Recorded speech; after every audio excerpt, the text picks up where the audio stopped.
Welcome to our first return to streaming Splatoon 3 since we ran the entirety of the main campaign in the story mode to 100% except for this level back when the game launched in September 2022.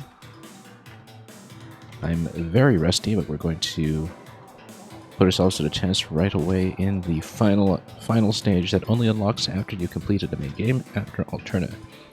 Previously, we only looked at this stage for all of about 15 to 20 minutes, put in a few attempts, got to the rail section that was within sight of what looked like checkpoint 1.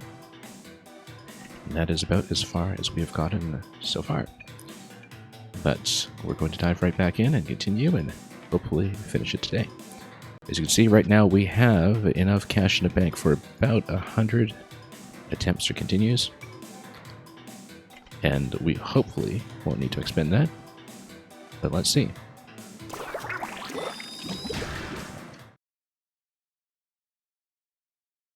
We're returning to this about almost a year and a half since the launch of the game, partly in preparation for the side order expansion that is going to be released in a week's time. We are planning to cover that on the stream as well. Anyway, we have the hero gear, which we haven't used in quite a long time, with small fry and a full selection of bombs, if we need them. Let's relearn it. We'll see how I do. Welcome, incidentally, Toby Splatoon. We'll see how I do in this first, and then I may stay on for Splatfest afterwards. I don't know if I'll necessarily stream it, but it really kind of depends on how long we take.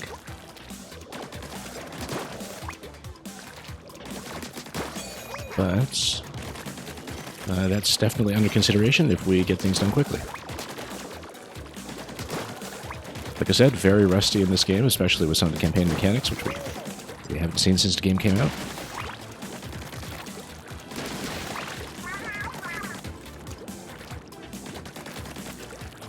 I understand this is kind of a marathon-length stage. I mean, we kind of noticed that already in my previous attempt when we made it as far as we did. Whoop. Shouldn't have stood on this platform. And yeah, go ahead and play Splatfest while watching. I highly recommend it.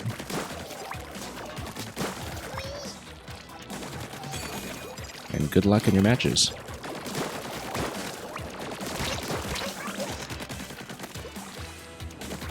Okay, let's get in here. See what we can do.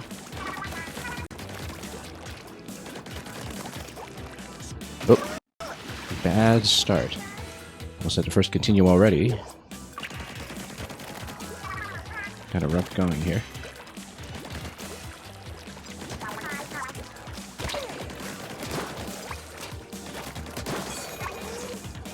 Okay, let's punch this in, and then what are we doing? Got this, got this.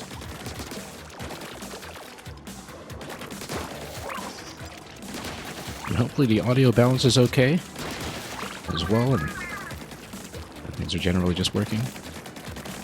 Always worth checking near the beginning of the stream. Anyway, let's make sure we are properly oriented on these platforms as we... Whoops, totally missed a jump. And that's the first continue already. That was quick. That was entirely too quick. That's okay, just getting warmed up.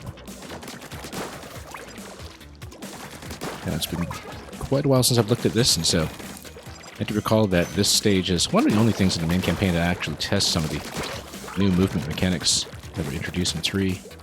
Squid Surge, Squid Roll.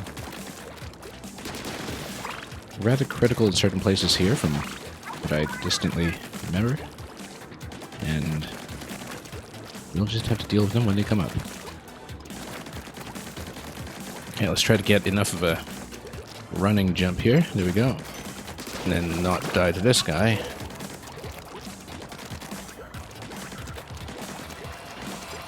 Oop, this is going to be rough in a moment.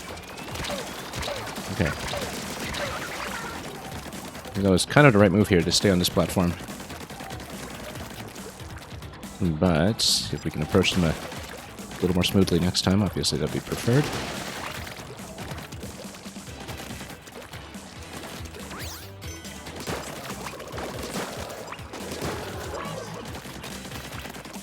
Okay, this is going to be Squid Surge, and then we have to get rid of the bombers over here. I think I used to know the name of many of these enemies, but apparently not anymore. Ah, yes, and this is going to be the rotating Squid Surge segment. I do remember this. Specifically, I do remember dying on it. But you can kind of get above a little bit as you go, and then there's this rotating bit here. We'll move the camera just so we can see. Yeah, I don't have a very good intuitive sense of the surge timing here, but we will make it and not fall through. That's rather critical. Okay, around this corner. And then we've got a sniper coming, so let's just be careful here.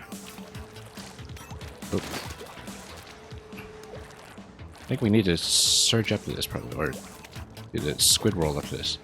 Or actually just jump. Let's just jump. We'll have to do a lot of platforming like that as we go, I'm sure. Watch for the flash, and we go. Okay, got a bit of a sniper nest over here. We do have a splashdown, but I don't think I'll want to use it until later. Can I reach with small fry? I don't think so. We have to get out of here. Let's back up a moment here and ink that until we have a good jumping location available, and then rotate through. Let's help to take that patiently if we can, as long as we're not soaking too much damage. And just let small fry do some. We're not really under time pressure here, so it does make sense to just kind of be a little bit campy. And also recover damage when we can. Okay, squid roll towards the platform. Yeah, we kind of need to pull back. Feels a little blind sometimes on the camera, but... yeah, lost game one. Well, I mean, as long as you got some medals out of it, you can blame your teammates for that. Okay, so we need to really watch out here because I find that the squid roll, when doing this, it's from vertical platform to vertical platform, isn't the most intuitive when it comes to where to tilt the stick, but we just need to have some pretty good visibility on the camera. We should be okay. Now let's ride this. Safe. That was close. Looks like we should ride it further. Yes. And then so, we do need to tap up a little bit to not slip. Let's do a splashdown here, actually. Maybe we spent it a little too eagerly, but I'd rather spend that now, and... okay, I guess this is going to be similar. Yeah, we just tap, tap, tap, and stay on until we presumably transfer platforms. Okay, and then we watch our positioning. It's a bit of a thrill, that one. All about the camera. Oh, okay. Didn't see those guys coming. Alright, this isn't too bad. We're already at the rail ride, which is what I remember to be as far as we got previously, and I think I died to the same thing too. Just totally missing the rail. I find that I have some depth perception issues sometimes when it comes to jumping in this game. Something that I don't experience quite so much in other 3D platformers like 3D Mario, and I think that's just a function of the camera position, perhaps, since you're kind of behind the back the whole time. Which I guess is true of older 3D Marios as well. It might be the angle. I don't know. But certainly when it comes to jumping rail to rail, that seemed to be the thing that I remember having most trouble with in the campaign. Back when I played it. So, let's just jump and see what we can do. Reasonable attempt that time, though, after having spent one continue far too early.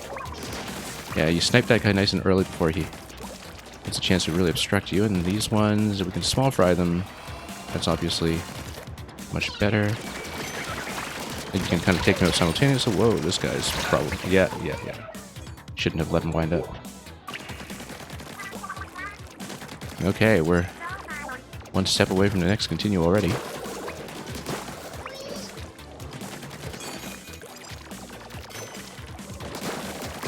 And we'll take those out. And that guy as well. Taking way too much damage. But then, you know, if we need to patiently replenish, we should. Keep watching your step.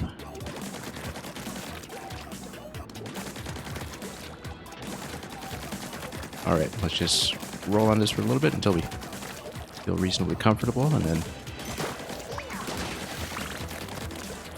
we'll just hold steady over here. Yeah, once again, let's just not get shot in the face by these guys too badly. Actually, we should just go in close. No, not that. Totally miscalculated then. Let's try again.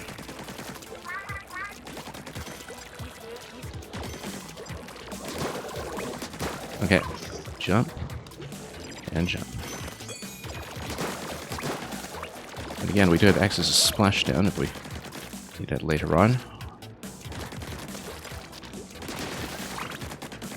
I'm actually not even clear on where we picked up the splashdown.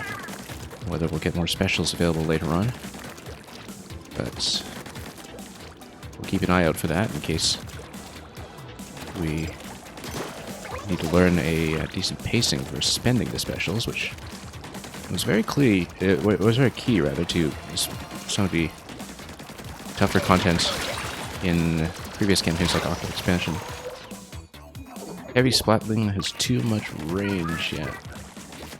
That's what I like about it, actually. I mean, if you're playing against it, maybe not so fun, but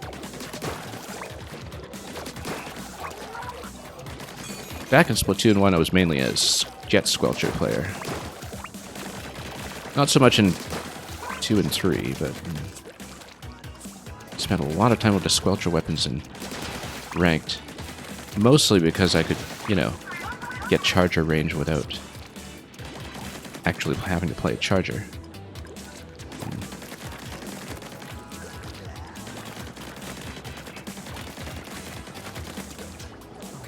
Yeah, the inking wasn't really that great for Turf War, as I remember, but it was actually very good for Ranked, at least back in the maps that they had in 1.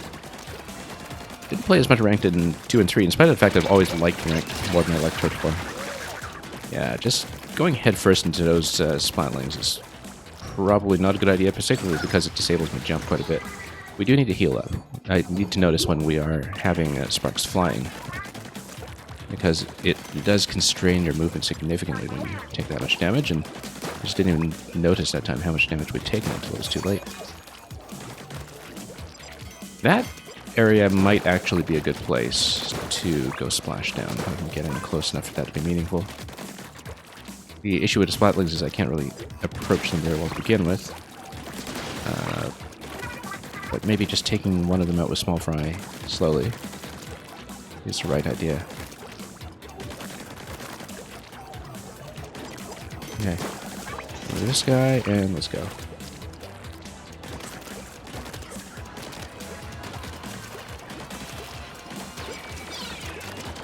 Okay, let's hide. Hide. And then, yeah, just get Small Fry to take them both out. That was, again, way too much damage. Really need to watch out for that, so let's go.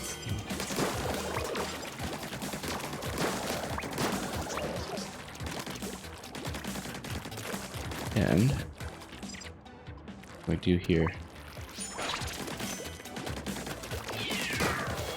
Oh, no. Stood way too close. Saw that coming too. A Small Fry. Small Fry's got pretty good range. I mean, I haven't really used him since I last played campaign, simply because it's not really relevant to the multiplayer mode. For some reason, when I'm on the wall, I've been, as a bit of a habit, pressing X to jump, in spite of the fact that, you know, it's not because of Splatoon 1, even though X was jumped back there, but I think maybe I'm still hanging on to Zelda muscle memory or something. And that's going to be a continue after getting swept up in that.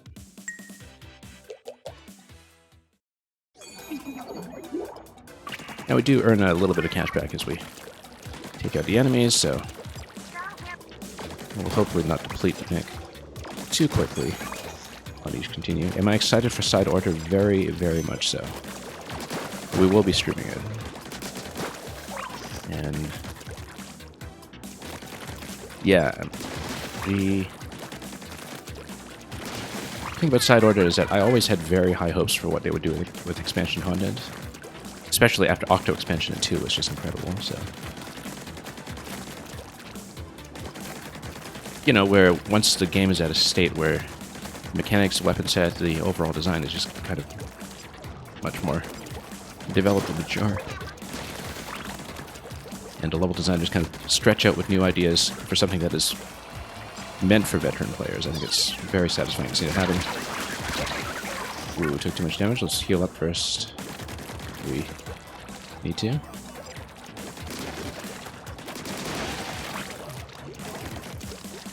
And this will be, I think, the first time that a big first-party Nintendo series is going to have a sort of roguelike mode. Apart from, you know, indie spin-off projects that are contracted outside, like Cadence of Hyrule. And so in some ways, this is the first time we'll see a major in-house Nintendo take on the format. And it's a great game to do that with. I always thought that Star Fox would actually be an excellent series for that as well, just given that it inherently has that arcade format to its design. Okay, yeah, we always have to remember to get out of squid form in this location here. Now, let's let Small Fry do these ones since we have a bit of rest stop here. Probably a true... Oh, no, Sniper's way out of there. Okay. Oh, yeah, we need to jump from here. We do need a bit of a camera rotation here as we go, but this guy, Sniper's being a problem. Okay, there we go. Yeah, I don't know why, you know, pressing B to jump everywhere, I'm kind of pressing X out of habit to do the Squid Surge jump, and I think it's just how it comes Zelda. I can't imagine it's anything else. Because that's the only game I played a lot of, well, both Breath of the Wild and Tears of the Kingdom, where you have X to jump in this kind of context. I don't know why else I'd be doing that. Anyway, let's paint this on all sides first, and just kind of patiently await an opportunity, and... Oh. And we'll drop out and just snipe him on the side. Pick a number between 1 and 12. You can't choose your next weapon. Let's go 12. In case you have them sorted by most to least used or something, and you can have a bit of a change of place. Whoops.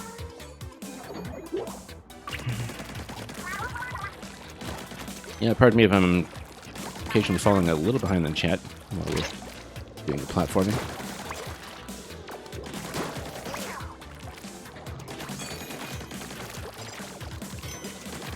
Yeah, I haven't explored as much of the Splatoon 3 weapon set as I'd like.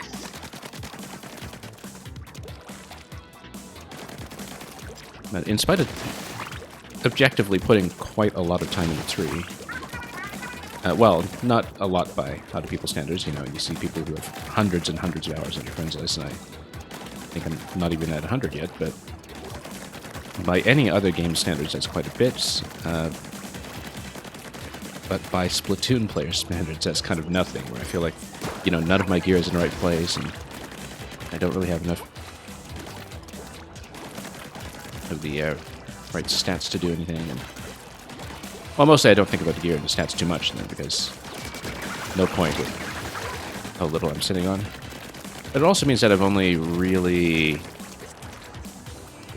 played a small handful of weapons in depth, and mostly loadouts that are quite similar to what I was already running in 2.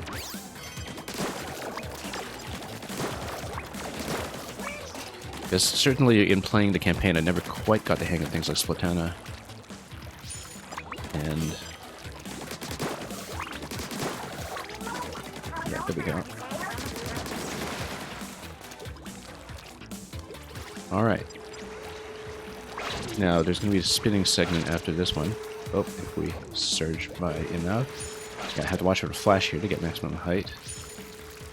And then we can charge it up and wait. And we could actually get a pretty significant surge off of that, which just took way too long that time again. I chose the heavy edit Splatline. Had on the last use on our first page. I don't think I've really played with that one much, but I guess if you'll get a chance now to go Splatling versus Splatling, that'll maybe be a bit of a help. It's funny because I tend to play... I don't play very many shooters at all, but when I do, I usually play things like sniper weapons, and I find that I barely play Charger at all in Splatoon. I play Splatling a little bit, but not very much, but I hardly play it at all because I think I'm generally much more accustomed to tons of character movements and close-up engagements and such. But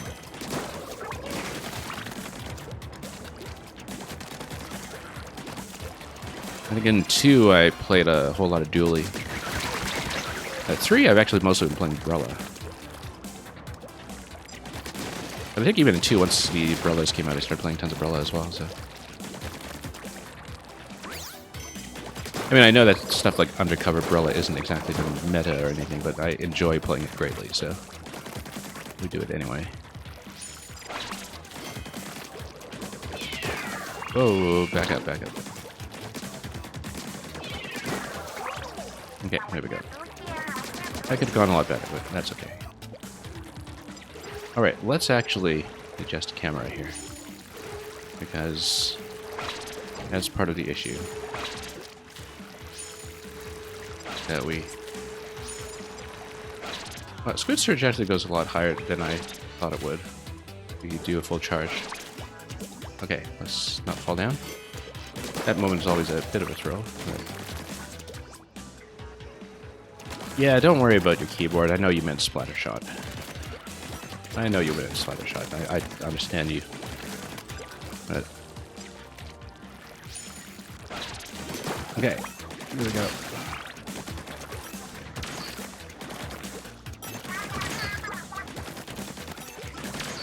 Bottom half of this pillar, yeah, I know. I'm just trying to position this guy so we can have a chance to jump.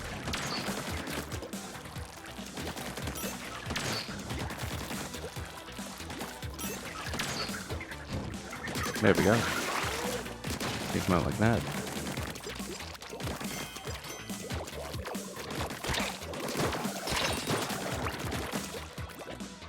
Okay. Not really gripping my Joy-Cons as comfortably as I usually do. I think it's kind of affecting my movement a little bit. I have to make some adjustments here, or my hand will be going numb by the end of this. Anyway, let's see if we can surge here. There we go. Oh, it's really kind of difficult to catch, and I'm sure later on you're going to have to do the squid roll a lot more accurately in some of the later platforming segments. Yeah, because we can't really see the destination platform. There we go. So to take up a faith, I guess. Anyway, move through, and then here. Right, and then we just move back in a moment. You know, we can just do a huge surge here and go up quite a bit further. Oh no, you just roll into this. Then you push up and then reverse. Okay, barely caught that on the edge. Kill away without point 1 is hard to dodge. Yeah, I mean, no, you're getting caught out of position on it.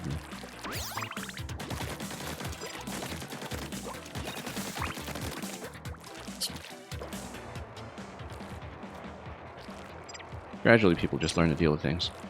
Back when Splatoon 3 launched, I played a fair bit of Reef Slider because in the first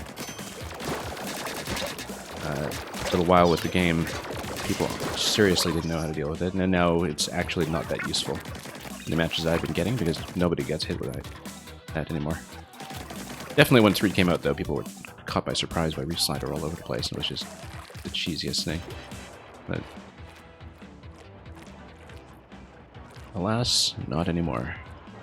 Okay, we have to drop in accurately over here, which is going to be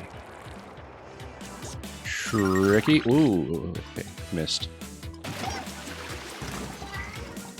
Yeah, I've got to figure out a good camera positioning for that moment there, I think, and then try to continue it properly.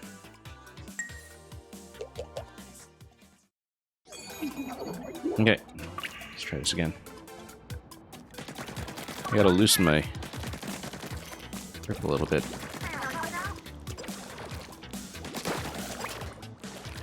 Now, I'm playing with the Joy-Cons just freehand right now, which is how I usually play Splatoon. I haven't actually used my Joy-Cons that much recently. But I had to clean them out very thoroughly beforehand, because one thing I really don't want to die to here is Joy-Con drift.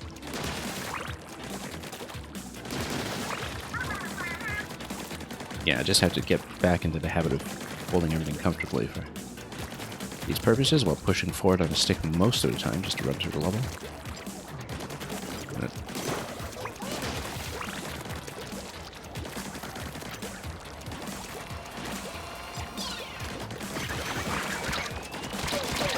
Okay, got him. Let's just take a moment to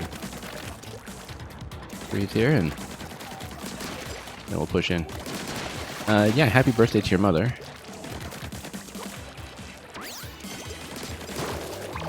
And have fun with that.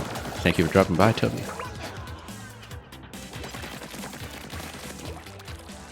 Okay, up we go.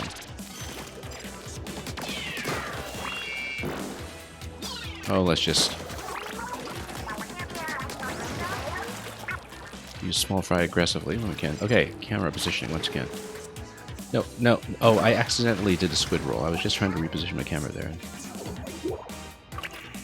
That was too bad. That was a totally needless fall that we took there. Just in the process of getting the squid roll down.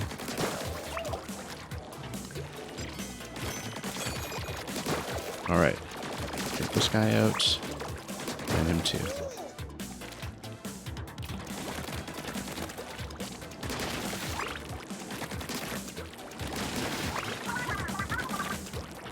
Watch your step.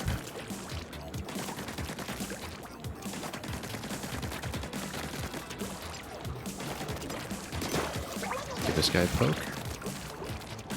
Then yeah, we definitely want to small fry one of them. Wow, we actually did that pretty cleanly that time. Because we got small fry down before they started firing, which meant that he actually worked as a decoy for a change.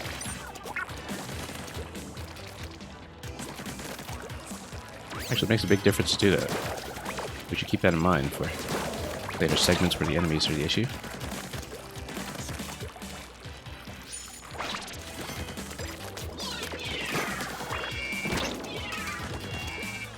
Nope, there's gonna be a problem. Whoa. No. Totally underestimated the range on that. We're getting far enough to basically maintain the balance on our money bank, at least. Staying steady at that 33k that we have, so at least in this segment we aren't at risk of just depleting our reserves with the attempts we've made so far. Yeah, that's good to know that, you know, we just, at this point, play consistently enough to continue as much as we like. Might not be true later in the level, but we'll see. I am aware from how far we've gotten before, up to the rail, that they're definitely... Oh, no, that's a problem.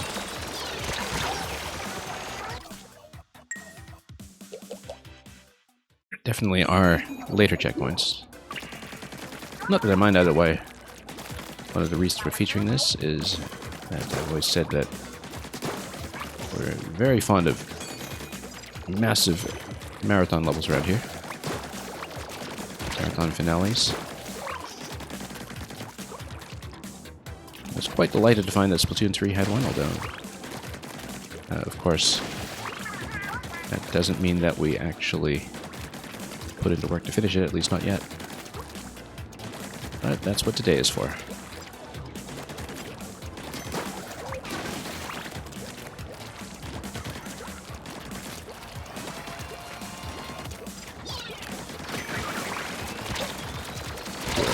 Totally outranged by that guy, but that's okay. Let's rebuild here so we have enough speed to continue.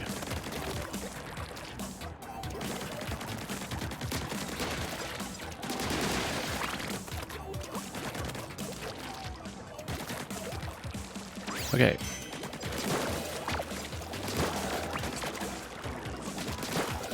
Let's not forget that guy.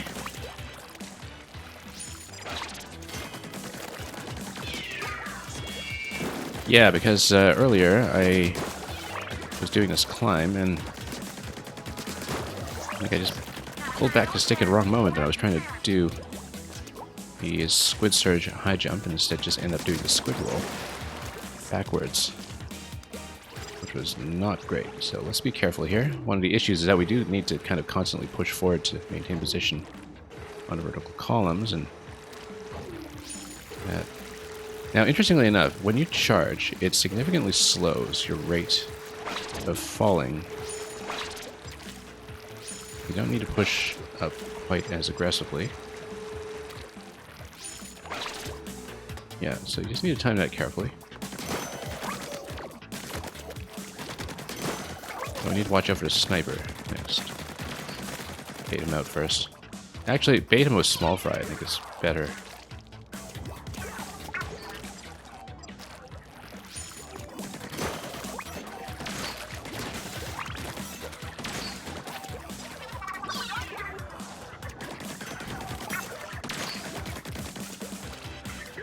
That was a bit close, but we made it.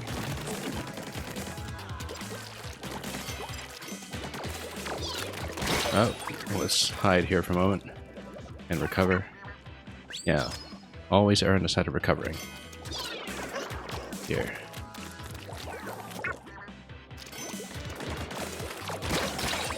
Yeah, always recover.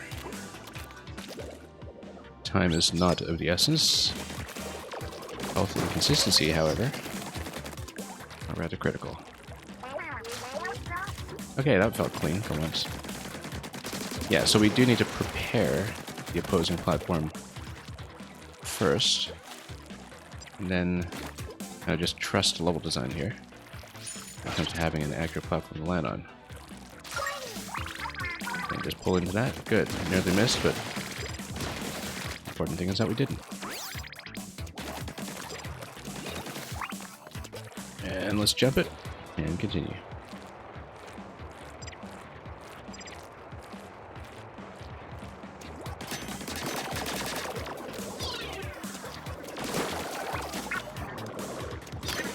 Okay. Small fry snipe there worked wonders. Let's go. No, I completely forgot to ink that. Wow, that was very silly. Such an easy jump, too. Just jumped towards it and didn't even think about inking it in advance. That was just so ridiculous. We were doing so well that attempt, too. Mostly. I mean, took a bit too much damage in places, but, you know, generally, it's working out. No. Alright, this is getting a little bit silly.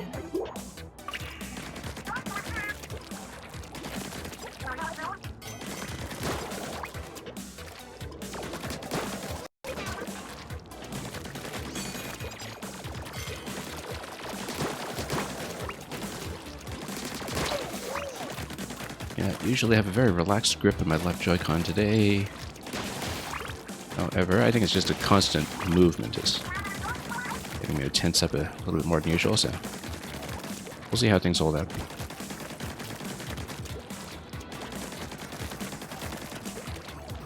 And continue.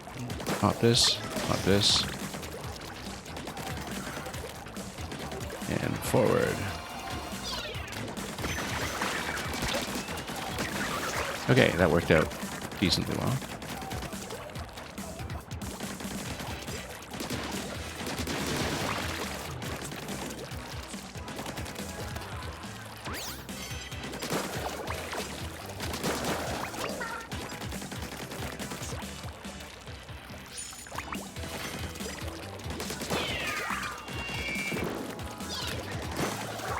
Pop with small fry, and then let's continue. Again. Just get used to doing a lot of vertical camera manipulation.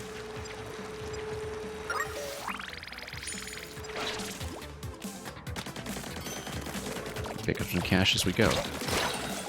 Oh, let's heal up.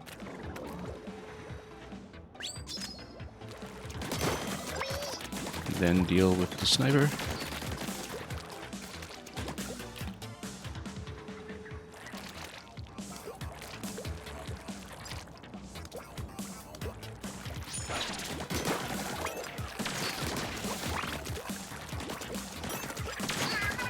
Paint and go. Sometimes just need to catch the opportunity as it presents itself. And go a little bit more aggressively than I tend to.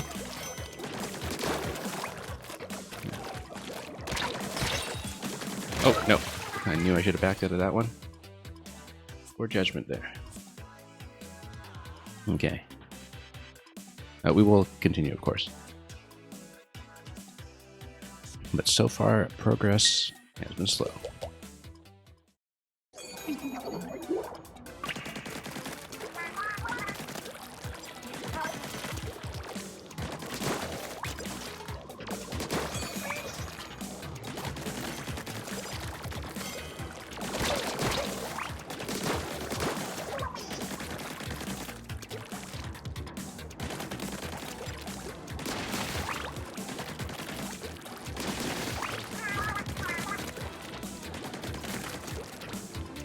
Play this.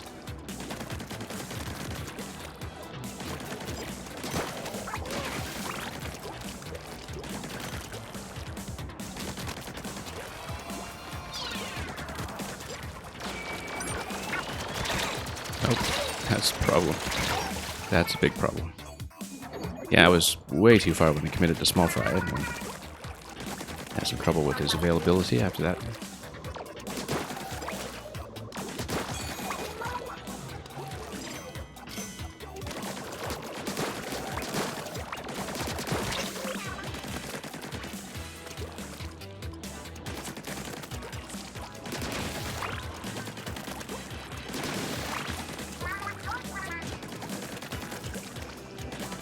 Okay, let's push on over here.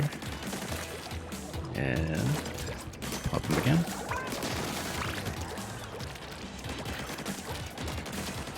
So yeah, I haven't quite caught up to my previous point of progression in quite a few attempts at this point. And we had got into the rail segments once, and that was, as I said, as far as we had previously seen this level. Died to the exact same thing, I believe. Just not managing to stay on the rails.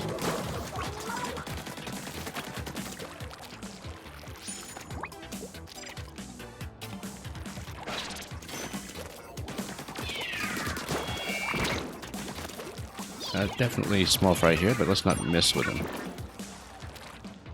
I mean, I do have access to my other bombs as well. That's something I shouldn't forget. Is that it unlocked the full selection over the course of the campaign, and so I'm not limited to small fry. We don't find him to be the best for the job at a given location. Generally, though, I think he will be.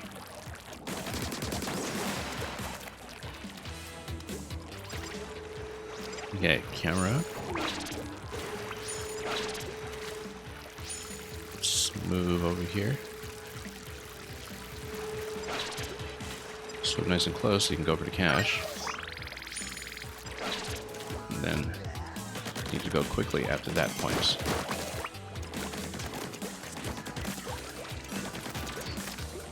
And then up we go.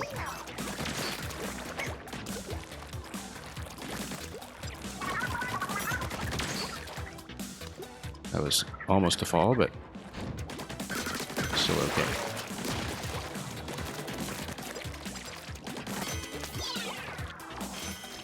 See if we can do anything with small fry here.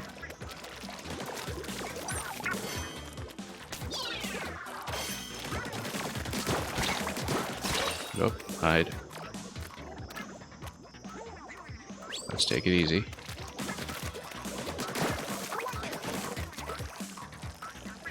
And then roll out.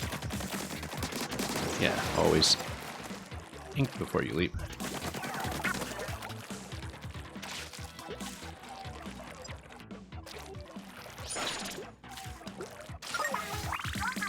Never quite see where we're landing there, but you know, taking it on faith will Basically work.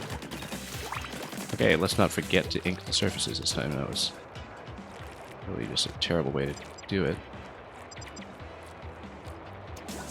You know what? Splash down. Let's not deal with shields. I haven't seen a better location yet to use splashdown unless we just... Oh, you know what? No, we get to charge it up just as we ink. We should use it more aggressively. Maybe. Yeah, because maybe you just get access to splashdown throughout the level. Because there is the meter for it. Even if you haven't picked up the item. Or is that something I got as an upgrade? I don't even remember.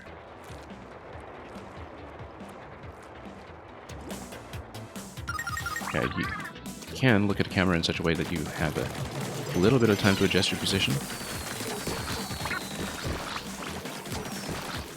Okay, now it's time for the rail ride. So yeah, you've got sideways rails here and there. We just need to really jump up properly. And you know what? Yeah, these are not the kinds of rails that take you continuously forward. We just need to, first of all, heal up. And then maybe we can just jump leaning forward. Okay, that's the best way to do it, actually. You just turn this way, go side to side, and then jump forward while you dodge, and then you can actually have some visibility. That's the way to do it. Wish we'd understood that before. Okay, watch your aim. And then, yeah, we actually... Oh, are going to totally miss because I wasn't watching the camera, but... Yeah, these are not the rails where we need to continuously ride. We can just pull ourselves back and forth on the incline and not be too concerned. But anyway, that was the best attempt yet today. So, mildly happy with that. In general, though, if we're jumping rail to rail, we should position the camera so that we are pushing forward, just so we don't lose anything from our maximum jumping distance.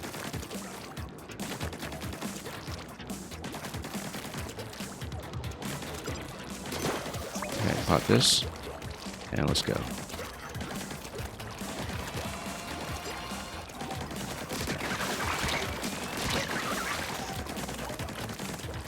And jump.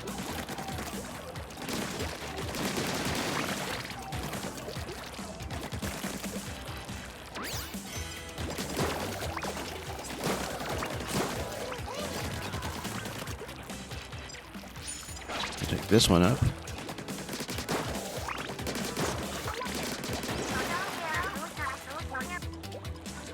Try another squid search here, we will. Again, if we can grab the bag of cash, we try for it. Gives you a good timing too if you aim for that angle.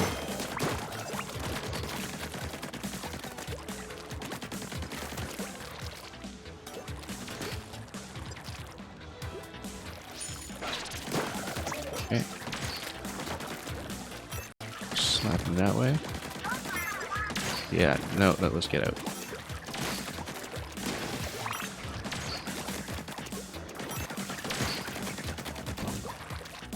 Then we could go around, but better to wait, I think, just to make sure we have a nice stable position.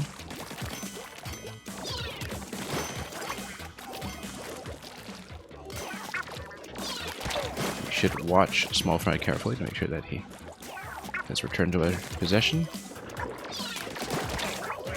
Then, yeah, it took a little bit of damage there, but nothing critical. Squid roll towards the platform, yeah. Again, we need to do something about how we're working the camera for the squid roll, because I feel like it's going to be critical at some point.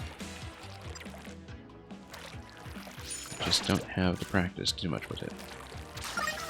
Yeah, you kind of tilt down like that and you can see your landing position. You just don't have a very natural sense of doing that yet. Vertical no. Okay, no, that's okay. This is a safe position. Let's remember to ink it. Not the first time we've made that mistake today. And we'll splash down over here because we can. And not miss while we're at it.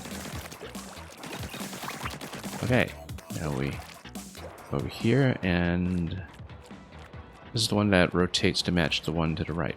Yes. Now let's fall in. There we go. Accurate. Now, this is the bit where you have a couple of them coming in.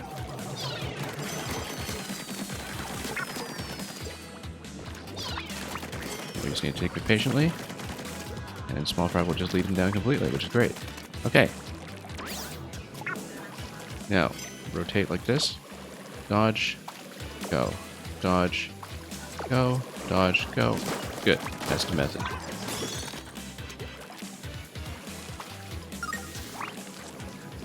Then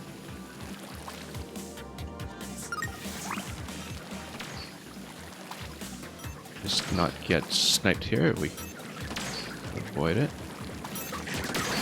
Down. Good. Yes, nicely done. I agree. Now this is a pretty quick rotation here, so. And Diggs, welcome. We're doing all right. Hope you've been fine yourself. Let's ink this in events just so we don't get too trapped here. Get repositioned. Then, yeah, we'll get a nice jump out of here. Good. Alright, this is all new material. This is the furthest I've gotten in this level. This bit feels very much like some of the 3D Mario finales, particularly some of the lava sections in Odyssey Darker Side. And yeah, so this is all just getting on the platforms and getting off of them before they rotate down, which we'll need to be pretty quick about. Let's wait for these big ones over here. And in fact, bombs might be a good investment here. Nah, too slow, too slow. Alright. Okay, this is all just making sure we jump off in time. Never mind. Best attempt yet, though. That's the first time I've seen that segment. The rails are feeling a lot more comfortable than they used to, now that we have a slightly more relaxed method of dealing with that. Whoops.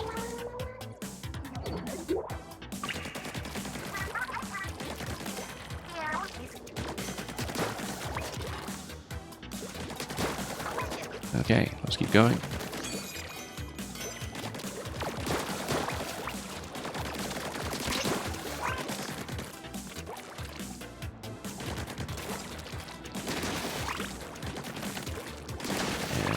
Poke and prod this stuff a little bit.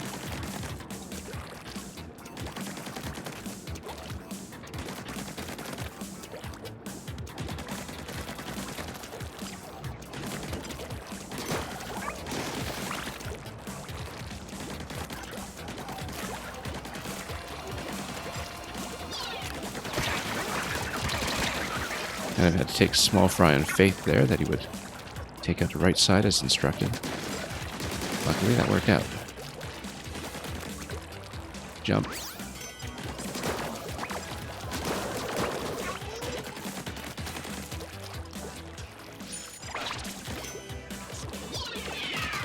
Nope, back up, back up. That did not work out at all, actually. Yeah, no, too close. Let's try to small fry the right one. That just didn't work.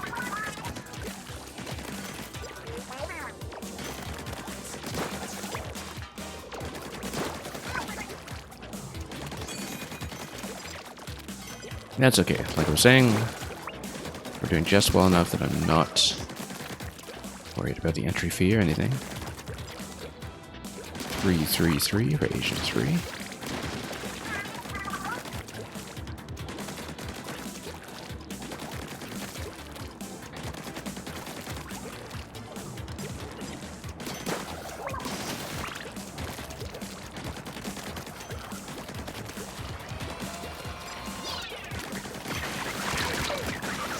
Great head on small fry over there.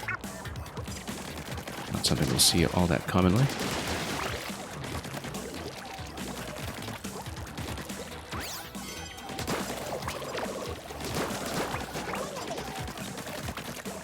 move up.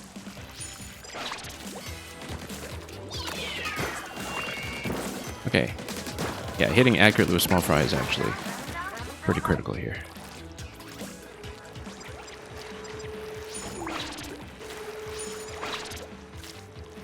And let's wait again for the cash. We can go straight for it. Gives me a very clear visual cue.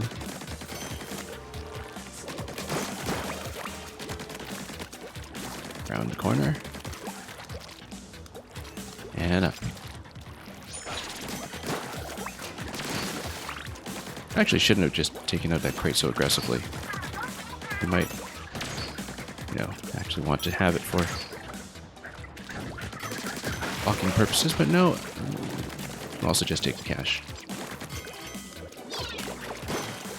Okay, good. Nice solid hit with small fry there. Always have to retrieve him, of course, which is something I sometimes forget because he doesn't just work like a bomb.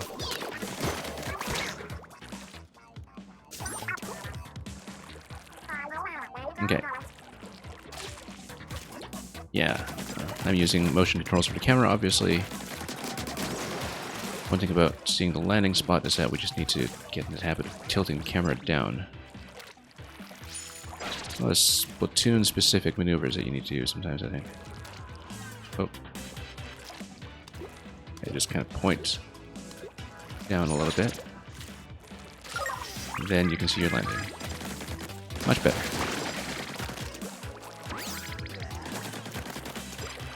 Okay, spray it ahead. And go. We'll splash down these guys because I'd rather not deal with the one who has the shield.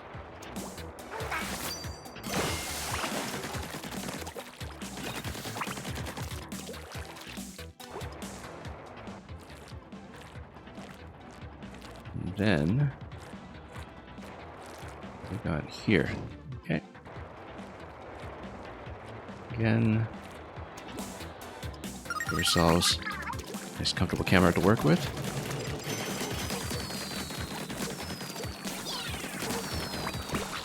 Yeah, as long as we don't run headfirst in those guys, it's not too bad. Okay, rotate the camera. Dodge, jump, dodge, jump, dodge, jump.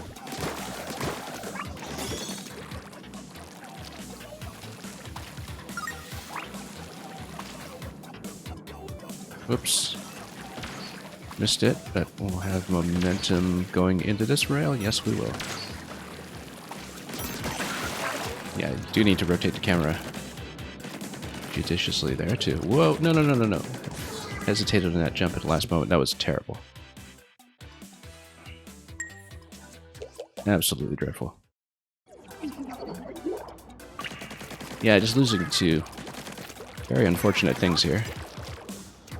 Very simple and avoidable mistakes. I mean, that's actually kind of the perfect kind of difficulty tuning for a marathon level, I've always found. In general, you want them to be medium-high difficulty, and that every segment is manageable as you learn it. It's just that you do have to be very consistent, and that you're just as liable to die to simple things than you are to lose to segments that are a little more intrinsically difficult. Certainly that was the experience with Champions Road in 3D World and other such delights.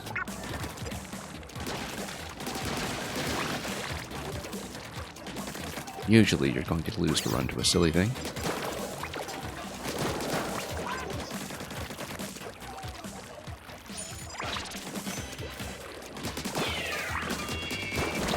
Yeah, it stood a little close, but as long as one of them goes down quickly, damage from one bomb isn't too bad. I mean, you don't want to be standing right in the blast radius, obviously, but...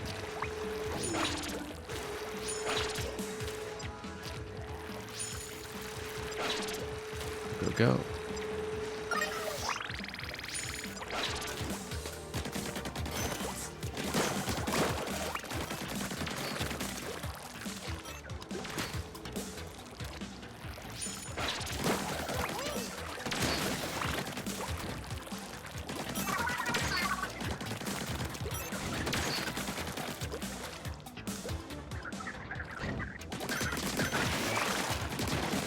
familiar with that guy by now.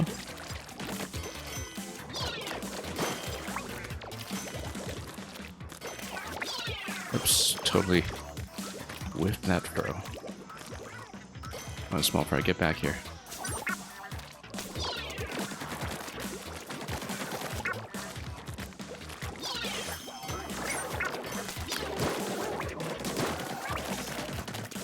Okay, back. And pop, so we have a wall to land on.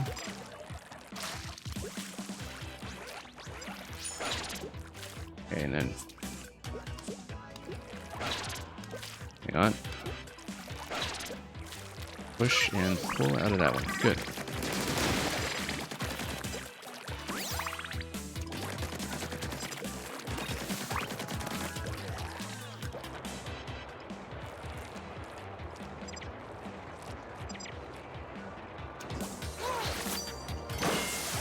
Thought for a moment I was going to miss that, but we're okay.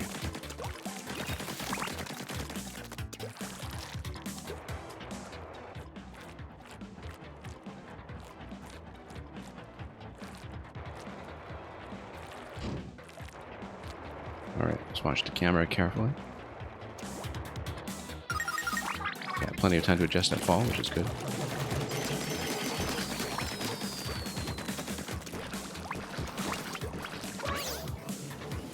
There again, rotate, move, jump, move, jump, strafe along. Very manageable. I always want to turn the camera towards our jumping direction, so as we minimize complications with aiming and distance. And that went smoothly. Okay, this is where we just took the needless death last time. Let's, not miss the jumps. Yeah, we do want to paint this in advance, just to make things a little easier on us as we go from one segment to the next, and then we will not miss. Good. I mean, not the best jump towards that, but I'll take it. Okay, once again, this is as far as we've gotten. We see some cash in the end. That was kind of bad as a bonus, but yeah, going from these small blocks to each other, that doesn't look advisable.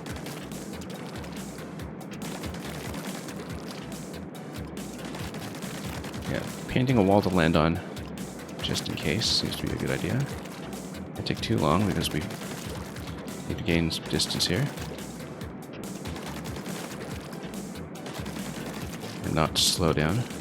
But yeah, this does remind me of a specific part of Odyssey. In fact, the more you ink, the further you can progress, because the same blocks do rotate.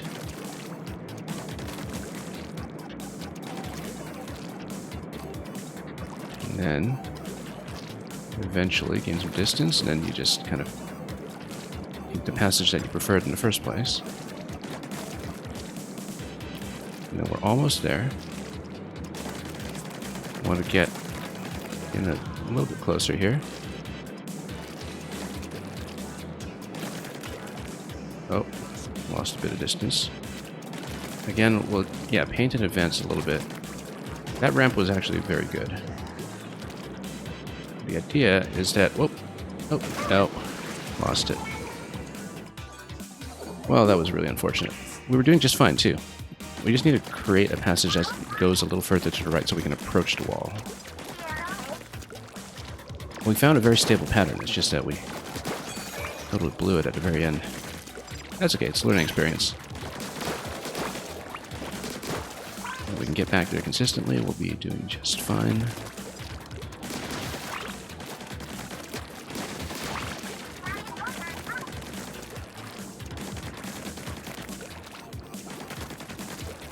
Oh, nope.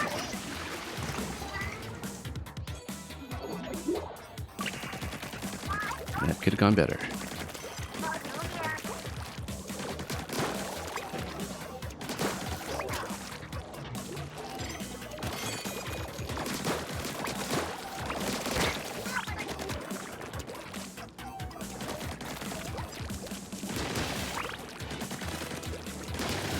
Okay, we'll poke and prod at this.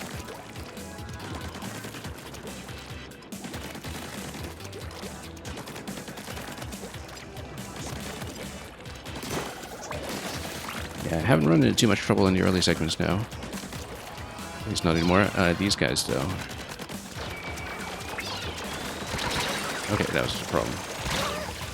Yeah, we were just too far back that time. Deal with those the way that we wanted.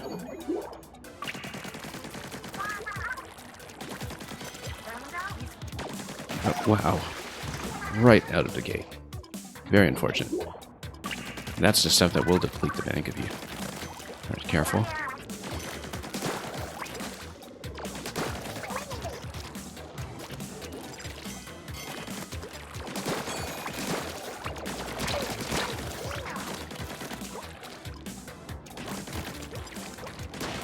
Okay, pop this.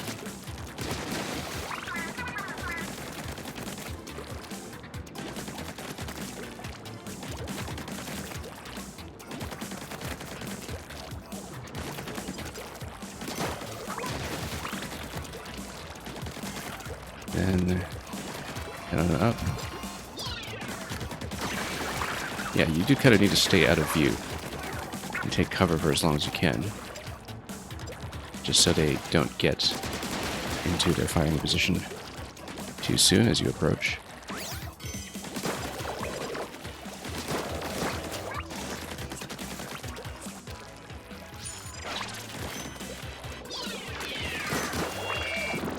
Okay. Could have gone much worse, but it didn't, so there.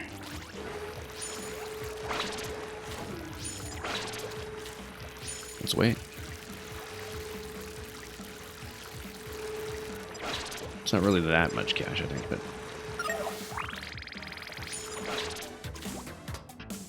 Well, somewhere in the 20s. It does make a difference. As everything stacks up over time, you might as well grab what you can. Oh.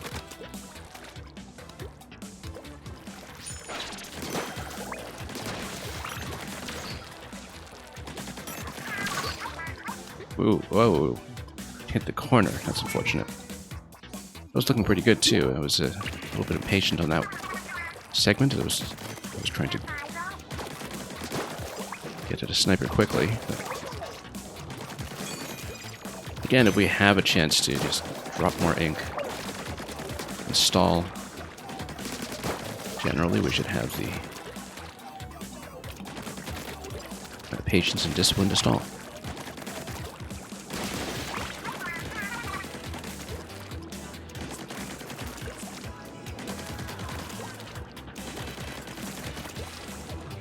Here we go. And welcome back, Toby. We got pretty far, but as you can see, we're still resetting back to the earliest part of the level, so it might take some time.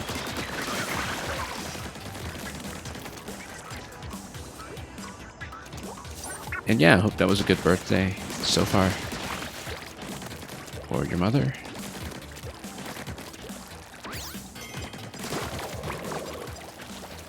Must be nice to have your birthday during Splatfest.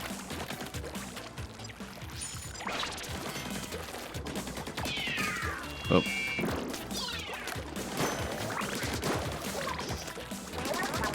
Okay, let's pop that.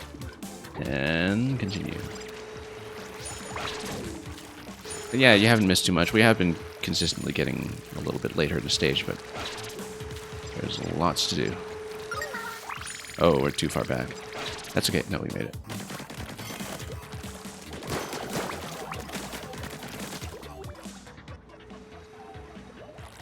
And your birthday is pretty close as well. Well, that'll be great because you'll have side order to keep you busy at that point. If you intend to pick it up, which I'm sure you do.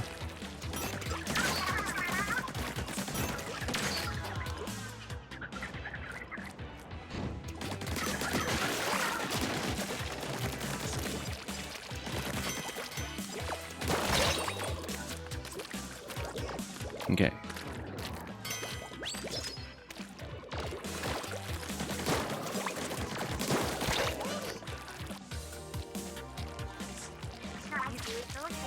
And down. Pop that first. And back up. Okay, just barely caught that in the corner. That'll work.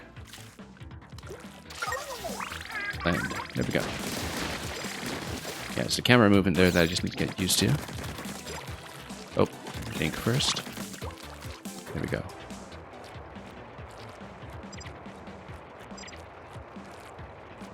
You have Splatoon stickers on your Switch. Are they anything like the table turf cartoon designs of the various weapons and characters, or is it just a totally different design?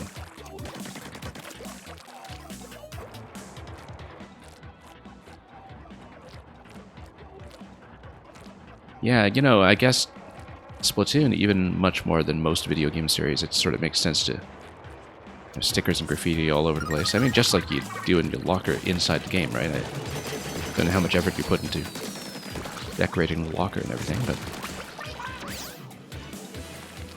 it seems like that's very much built around the same mentality.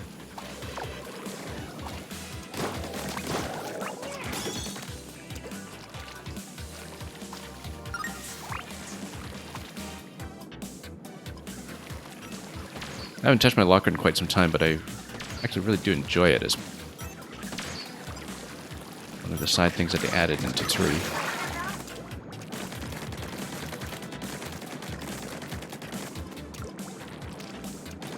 I mean, I haven't really touched it or changed it in about a year, but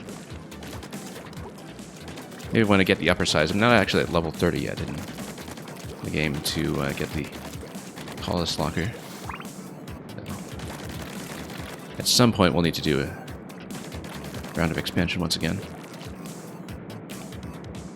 Yeah, you've not touched it for a few months? Yeah, you know, sometimes you just get it to a place where you're satisfied with it, and unless you really have a clear vision for what to do with it, it's nice to just leave it and be happy with doing it once.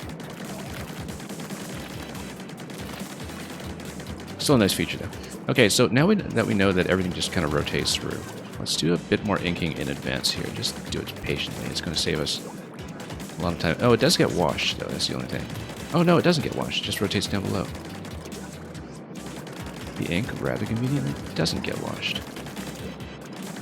Which is why we can just go. And, yeah, let's... make sure we're attentive to the shadows here to see if we're in pace. We want some ink on the side, so we have a jump target.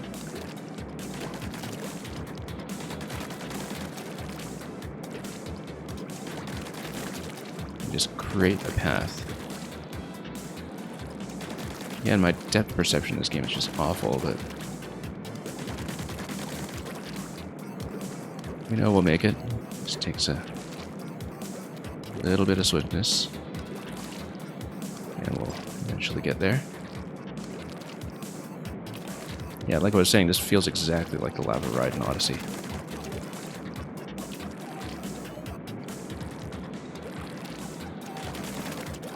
Okay, and we're up. Checkpoint 1, maybe? Oh, no, it's a launch pad. Is it checkpoint 1? We are out of the first section. I made the Octoling. I switched to Octoling after Octo Expansion came out in 2, and then I did Octoling again here in 3.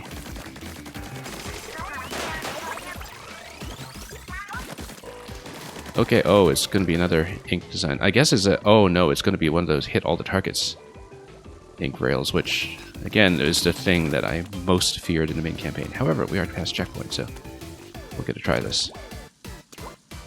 Let's figure out what we want to do with the camera here. Oh, no. Down already.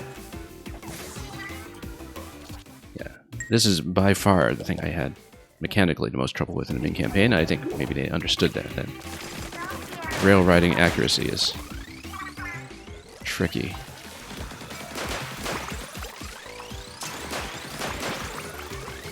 Now, one thing is that we don't need to be just in squid form all the time unless we're replenishing.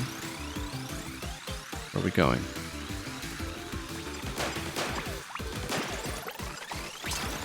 Whoa, no. And then we have to jump quickly there. 2 jumps.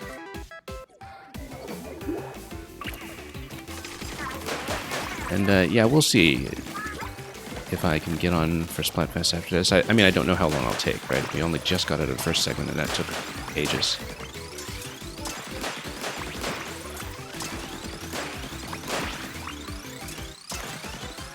But I'll probably stay on and play... Well, we'll see how much time I have, but...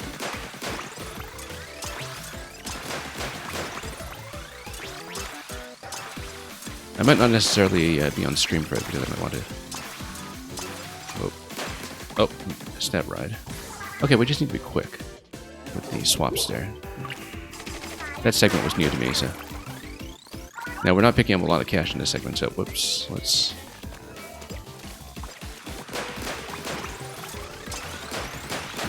Okay. Just need to jump swiftly and replenish whenever we can.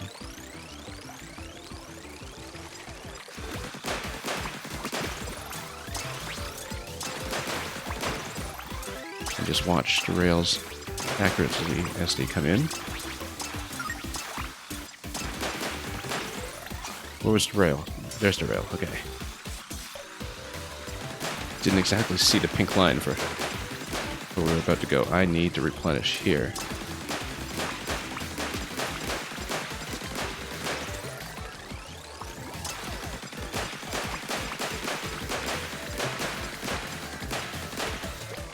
Yeah, replenish. Oh, missed. Okay, that's bad. Is it just gonna run out juice here then? Yeah, it is.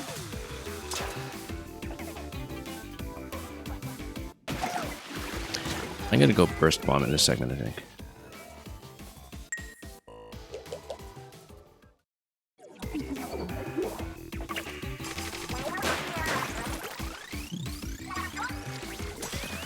Okay. Got reasonably far, but we do need to watch the ink level when you have all these continuous shots later. The main challenge with them is that you don't want to deplete your bank. It's a kind of forward jump into a lower rail that I have most trouble visualizing here. And also occasionally a bit of a long cooldown time between jumps. Yeah, you just fall into this? Okay, now we know. Could be worse, we could be doing this with crossbow or something.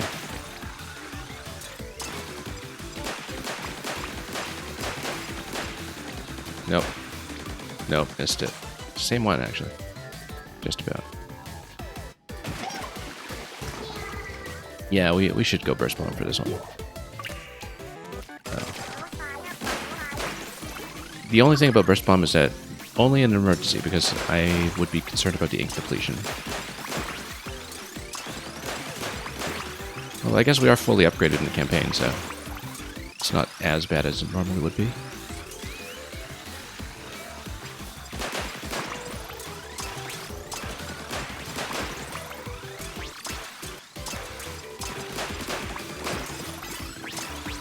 Oh, no. Just totally missed that. Again, sometimes a little bit of cooldown time between jumps that we need to get used to. Because it doesn't help to just spam the button.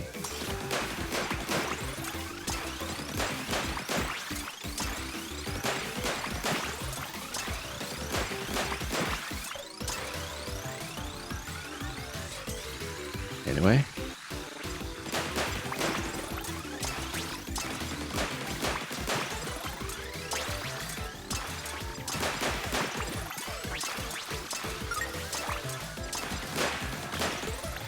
They fall in.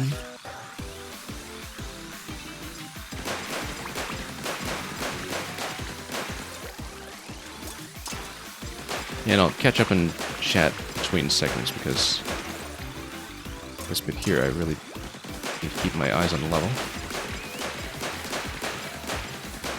Okay, good.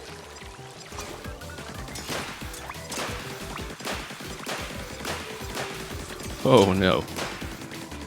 Wow, that's a really quick spin that you need to do there. You have a cold and you're having a sneezing fit every half hour. Yeah, you know, definitely keep some tissues ready. Okay, that's a really quick 180 that you need to do. Or maybe you just kind of stay in the middle rails, and I don't exactly know what my range is like in that section.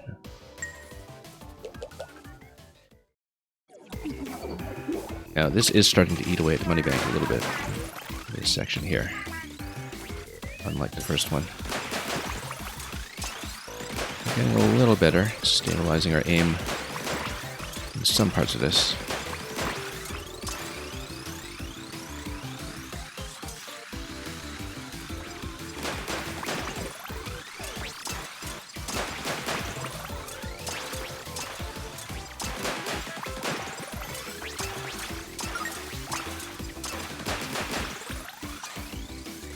Okay, let's try to get in position in advance and just kind of burst fire our way through this.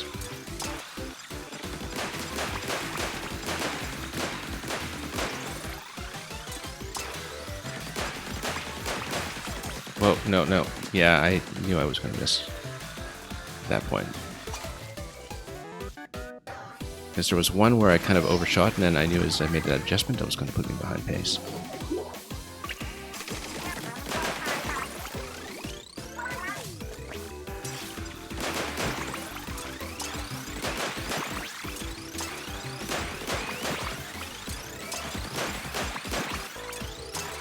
Okay, let's make sure we refill as we go.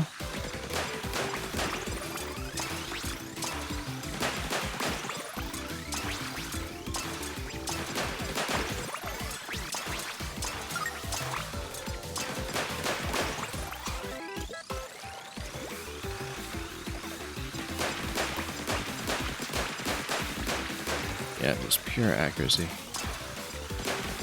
That's all this segment is about. Well, until you get to the really rapid rail movement that you have later on, as in right about now.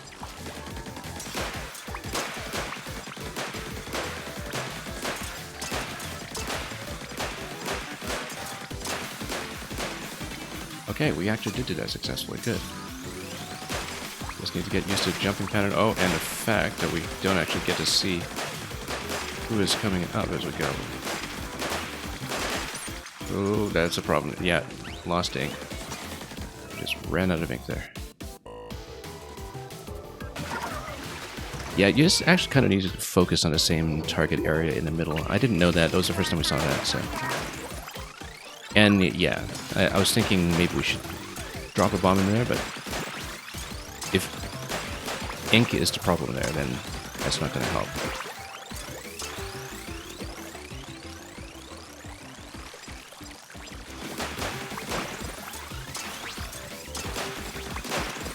So yeah, after that rail platforming segment, we really do need to charge up.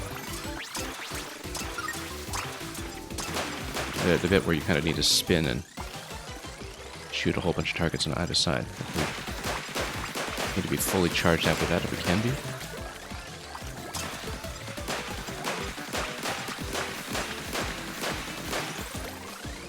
It's got me by surprise to see all the targets appear in the middle in clusters. I have a very steady hand here, which I absolutely don't.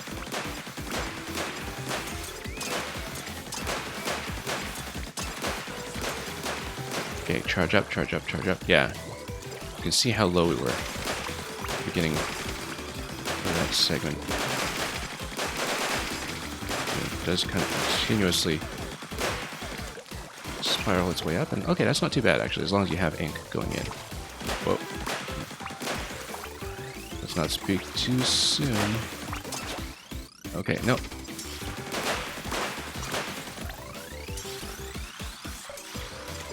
Charge up. What's at the end of this? Oh. Wow. Okay. Yeah, you need to be really quick there. Yeah, burst bombs for that part, definitely, definitely.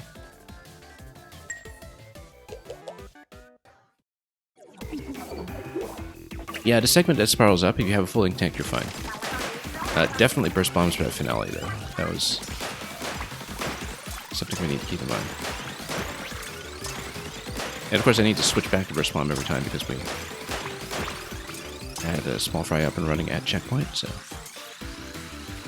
I don't want to lose to that either.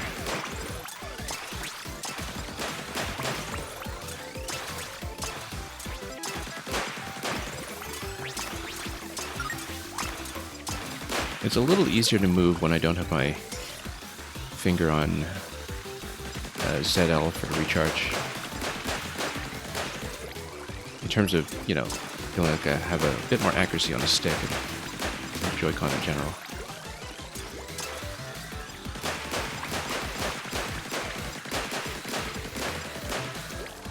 I have my gyro sensitivity set very, very high. That's all. That's how I've always played. That's just what I'm used to in both Splatoon 1 and 2 and 3. Okay, charge up, and then you can just fire continuously. Starting to miss a little bit here, though. Whoa. Charge. Charge.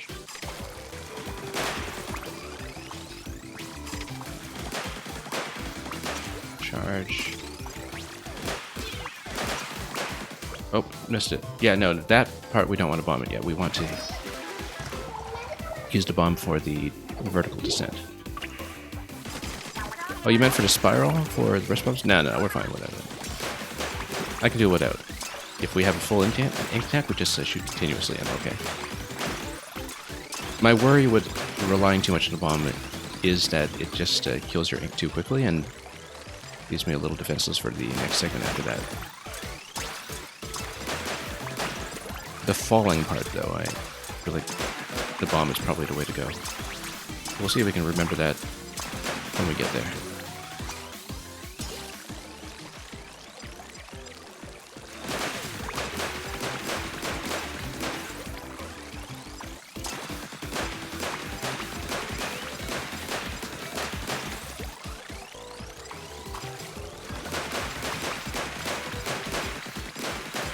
Okay. Check that.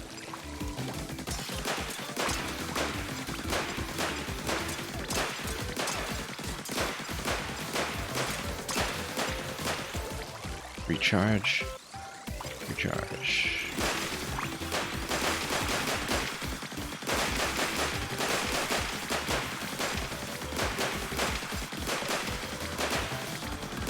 Yeah, not too bad at all. Not too bad.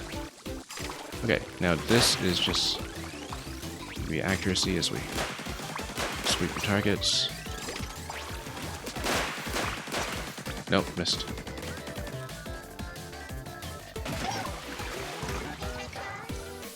Yeah, really just need to sweep the targets as we see them come up. Whoops. Wow, look at that death. That was unfortunate.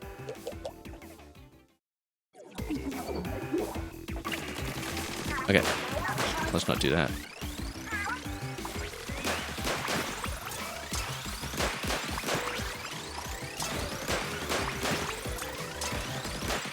I find it a little easier to target my jumps when I'm not in squid form, but we do want to recharge it whenever possible, so...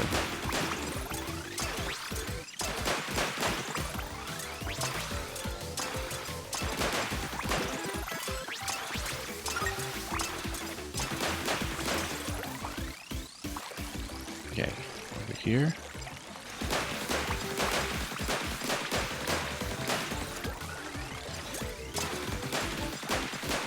A lot of it is the ink management.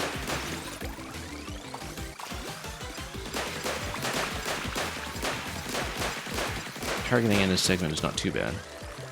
Spiral segment always worries me a little bit, but... Oh, we're behind pace here. Nope. No, I knew that was a problem. Yeah, if we just miss one, we get thrown off completely. As we scramble to catch up, so...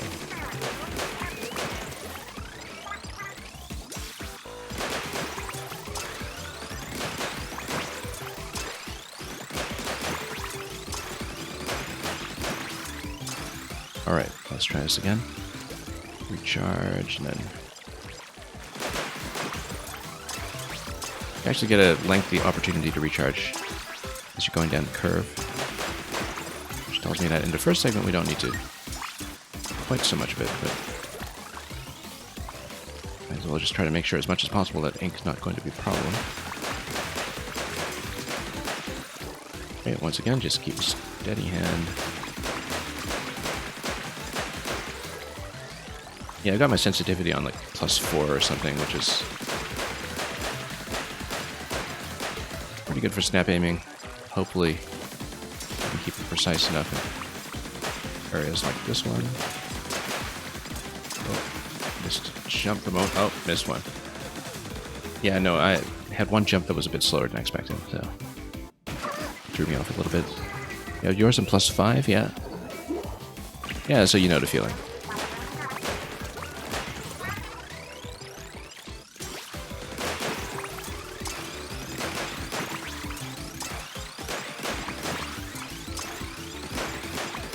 I mean, Splatoon is by far the best controlling shooter that I've played.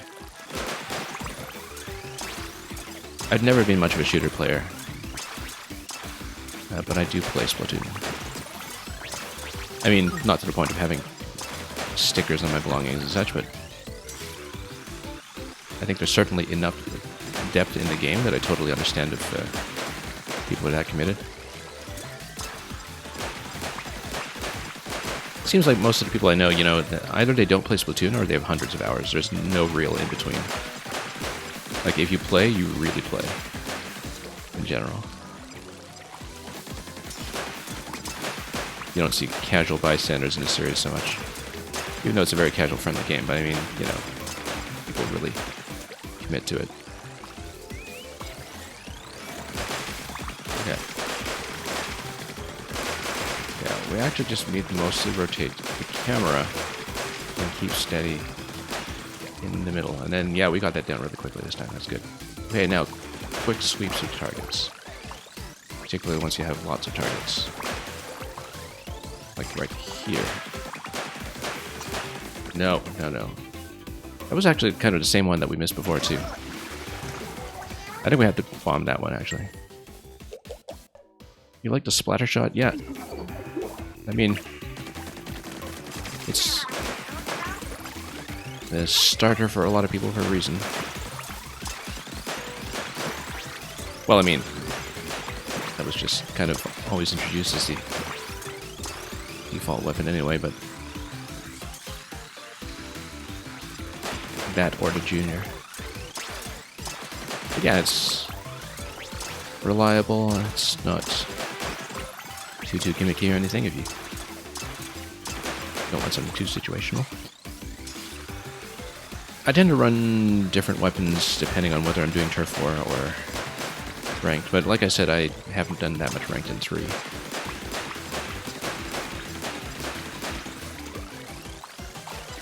In spite of the fact that I like it a lot.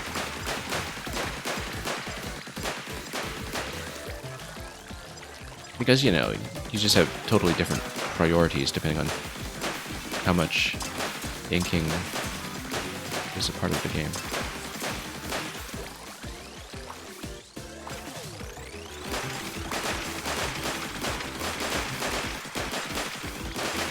I mean, you probably know this game much better than I do at this point, so I'm not telling you anything new. But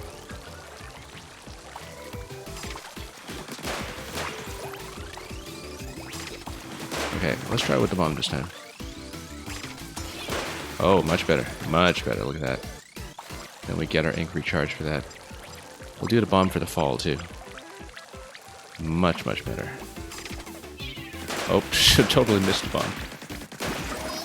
Totally missed. Just a little bit too slow. Hey, you're level 35 and still use it? Yeah. It's a comfortable gun. Okay, yeah, that time on the fall, I just completely whiffed the bomb, like, totally overshot. But for the second to the last cluster, the bomb is really good for that. I just need to remember to switch to it. I actually switched off of a small fry at the very last minute on the previous attempt because I didn't remember until then.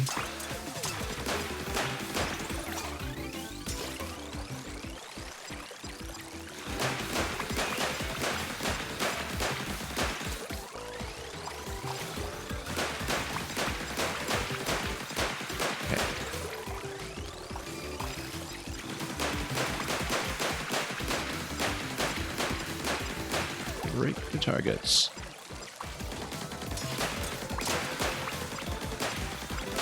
Oh, a little off target here. Okay, we caught up. Ink. There we go.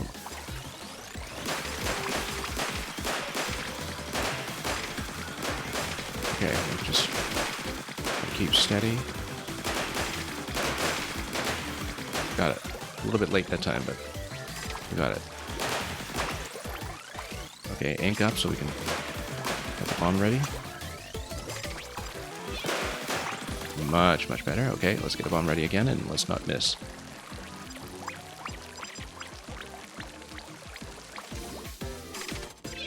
Missed. Hey, we got it. Got it.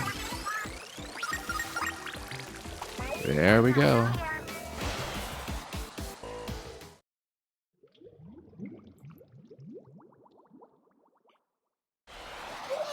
Okay, and then there's more. Silker blocks, yeah. Like a full review of the game. One gimmick at a time. We need small fry for this guy.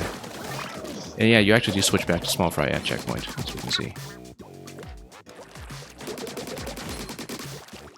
Yeah, so let's not run out of time here from one segment to the next.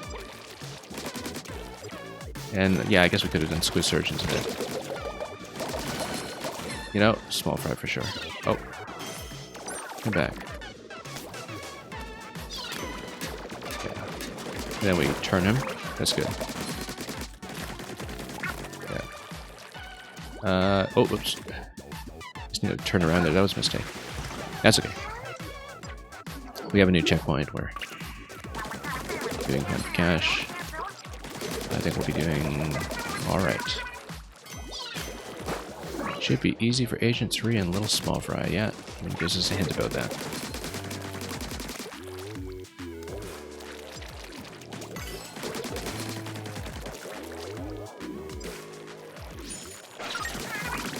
There we go, sweet jump. Okay.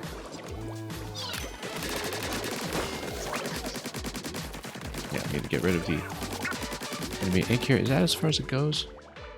Where's the next destination? Oh, maybe it's based on small fry then. Yeah, okay. That's what it is. Need him to chip away at it the whole time. So we just need to remember that. It's been so long since I've done the campaign that I just totally forgot that mechanic. Oh, and then you need him to chip away at that one while you do this one. Up. And then... Oh, I see, because then you need to fall into that. Okay. Let's just get this back out. Oh, no, and he stays there. We don't want to retract him. Okay. Yeah, so we'll actually go around the side, I guess, and then go back up. Yep. It's going to be pretty careful with that. Octo Commander, okay. Why don't we just get small fry to fry him? We would not within range? We're not within range. Okay.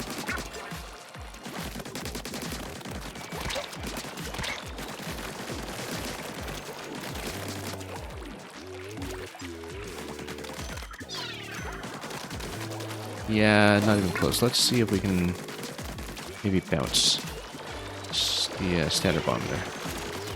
Oh wow, he's standing in the middle of nowhere. That's not gonna go. But we need a small fry over there. Then it's gonna start firing at a good moment. There we go. Okay, we're fine. We're fine. We were fine. Now we open that up because we don't want to retract small fry because he's currently holding position on the other one for me.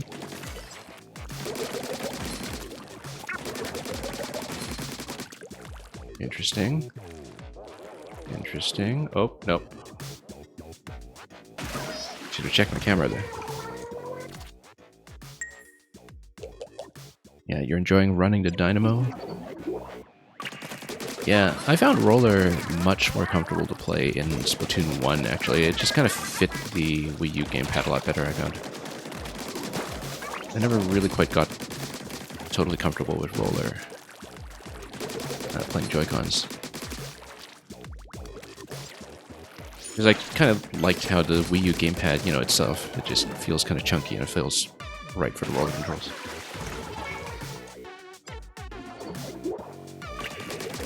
But obviously anything just takes practice, so. Oh, come on. Way out of position. Let's heal up here for a moment. Fill up the bank.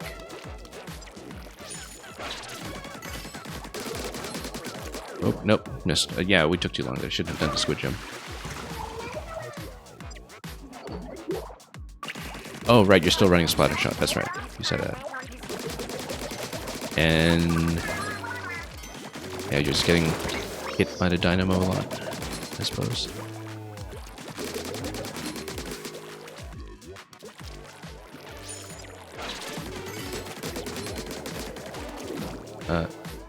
Yeah, okay, no, we really need to use small fry to sustain that one, I think.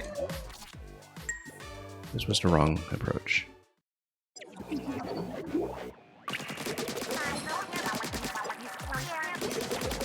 So good blocks.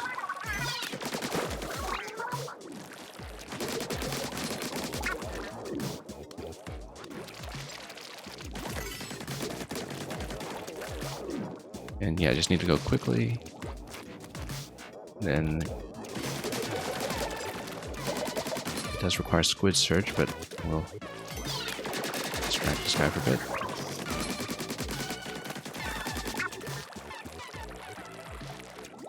Oh yeah, no, this is the bit that you need small fry for.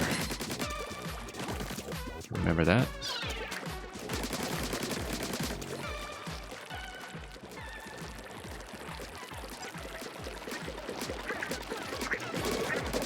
Then we'll retract small fry. I'm ready for this bit over here. Oh, totally missed. Okay.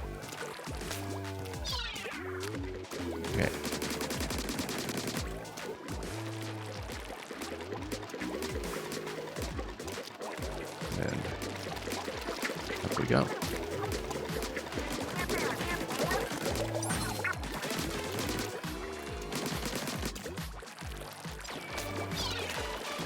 Yeah, that was going to be a problem. Oh, the commander over here. Okay, we'll take him out. Again, small fry's going to maintain position, so we're not going to use him.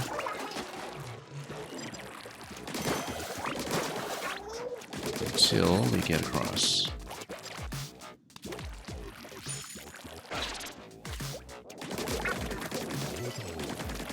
Yeah, I'd imagine that Saturday is probably way ahead in popularity this time around. I mean, you know, we won't know until the halftime stats, but I just kind of get that feeling. Okay, let's get Small Fry to hold this one for me. And then, oh, slipped off again. Yeah, I keep forgetting to compensate for the fact that, you know, you do naturally fall a little bit when you're climbing a wall. I was heading down a little too aggressively, and that is still the furthest that we've been able to get.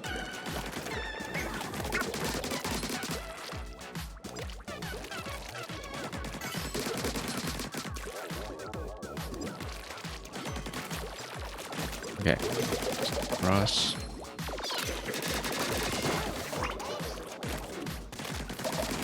Then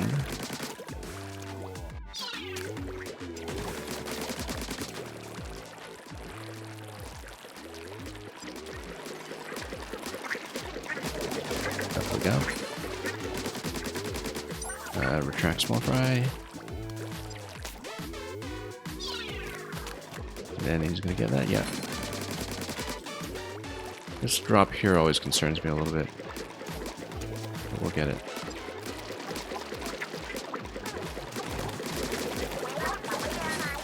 Retract. And throw.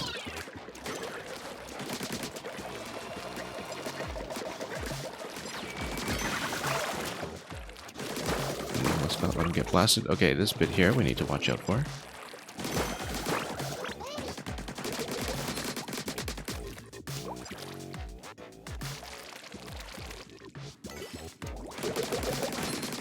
we'll sustain this one with small fry. And we have to be really careful on the wall here. As we push across, and it's going to be squid surge up here, I think. That's what it is. Yeah. Let's maintain position.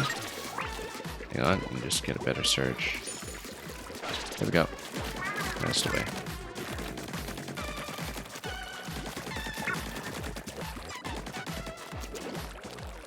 I kind of wonder, between Friday, Saturday, and Sunday, if there actually is going to be some day-to-day variance in terms of performance. Like whether a lot of the Saturday people will play on Saturday, or the Sunday people will play on Sunday, and you'll see a bit of a shift with time. You have to wonder. I mean, you know, I generally just pick what other people I know are going with. I feel like this is going to be a small fry moment. And what? Small fry even dropping here. Oh, I see. Okay. And we have to go. We have to go quickly. Whoa. And if we lose speed, we're in big trouble, so.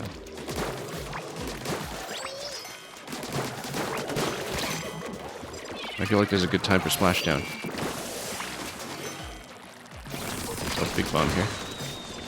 Yeah, splashdown was probably a good call there.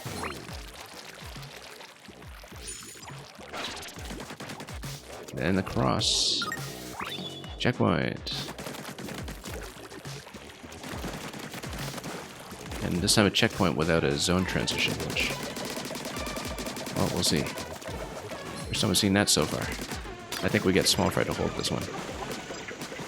Now, why are the platforms to get across? Oh, to block, okay. And that way you can get across. Without losing this. And then, do we go across here, or... yeah, we do. That's just a decoration on that side.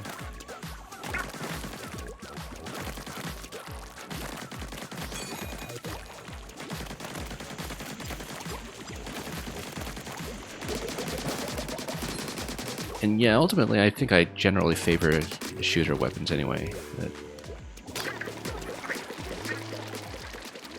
you know, I've tried out a lot of different classes, but sometimes shooters just work. And, okay. Where are we going? Oh, falling platform shit. Okay, okay, I see, I see. Ah, I see. We need to cross the platform segment by segment. Whoa, oh no, maybe not, because...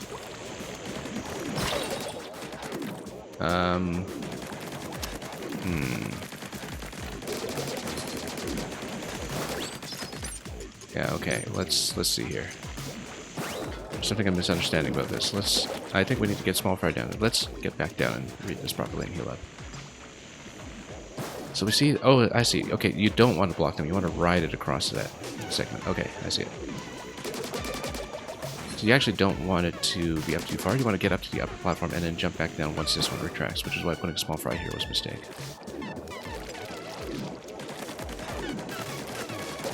What you do want to do is maybe put small fry on this one.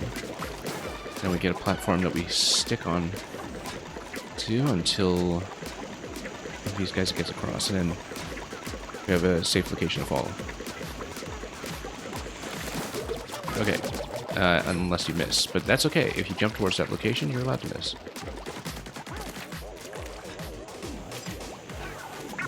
Yeah, and then... oh, whoops. Oh, small fry, get on this. Yeah, that's okay. If we see a pass down below, then we just jump down.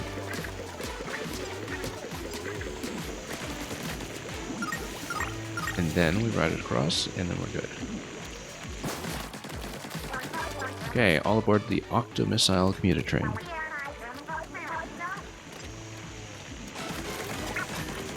And, yeah.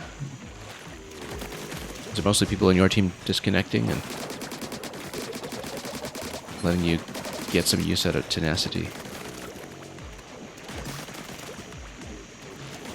Yeah, I played a lot of Julian, too. I still like dualies, actually. I just find them very comfortable to play. Especially with that movement. Okay, no, we need to get rid of Sprinkler first. Get rid of Sprinkler and we get Small Fry. No, we don't want Small Fry because Small Fry will block these guys, and we don't want that. Because we do want to ride. So, but we do want to get on top of this. Oh yeah, we basically want this to be partially open. It is partially open. Like you just tap like this.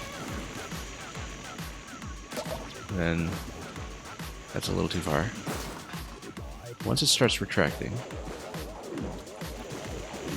then you can get on top. Okay, good. Oh, sprinkler is a problem.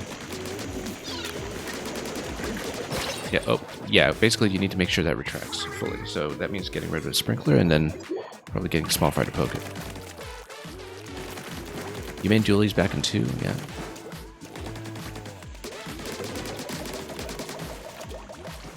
Yeah, I think I basically did as well.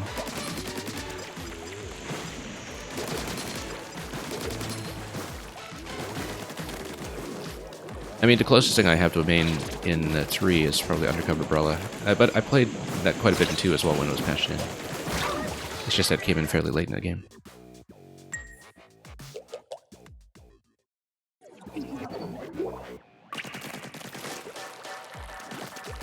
But yeah, among shooter weapons, I think I still switch back to dualies more often than anything else.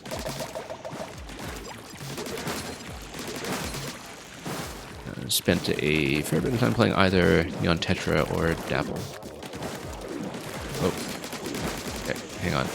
Yeah, so we need Small Fry in the initial position, otherwise we just lose too much on that. Just block. Come up. And down.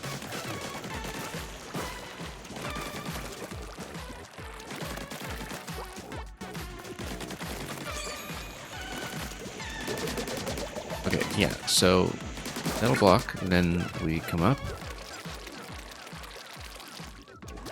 Get Small Fry in this one. Whoa, oh, no, bad idea. You're saying you use the Emperor dualies? Yeah. I haven't actually bought that many weapons in 3. Because I haven't really taken the time to go through the set and try all the different subs and specials. But I kind of fell off 3 quite a bit last year. Mostly because of Zelda, to be honest. Because yeah, we spent like hundreds of hours in Tears of the Kingdom last year. And it did mean that other things like Splatoon took backseat, and so I think I basically didn't play throughout versions 4 and 5, and so there's still a lot of new things that I haven't experienced yet. I still haven't seen the 3rd Summon Run boss. I still haven't seen a lot of the challenge levels, or any of the challenge levels actually. So it's nice to get back into this game, but it has been a while for me.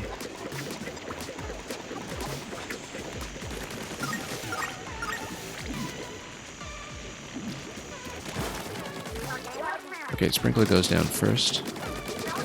Sprinkler is kind of way out of range. And so, okay, no, it's just very close. Alright, basically let things start to retract a little bit. We'll tap slightly. Okay.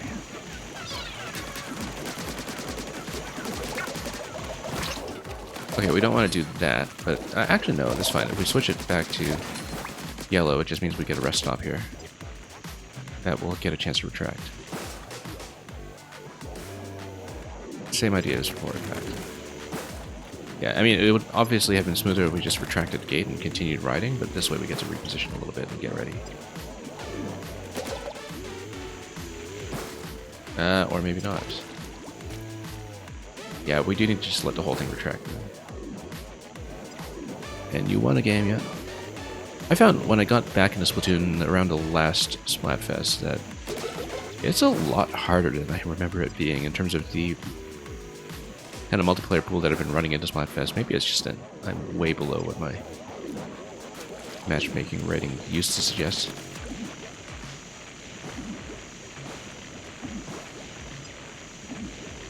But I've been feeling like I had a much harder time with this game than before. Hey, you can finally see the last stop. Well, let's see. Yeah, it'll be a... Oh, okay. So balloons are going to be blocking pieces. I see. It goes around the circuit and it runs into a wall, so you do need to hit the balloons quickly to spray enough ink everywhere. I get it.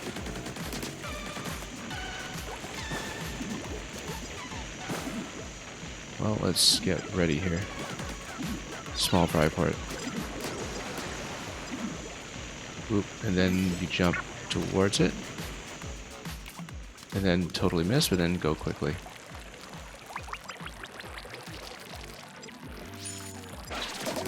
And look at that. There we go.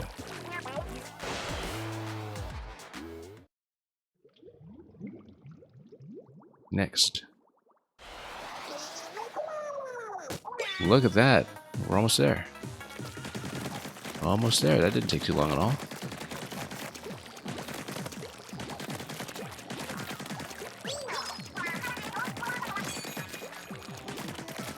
Is that the goal back there? Like way back there.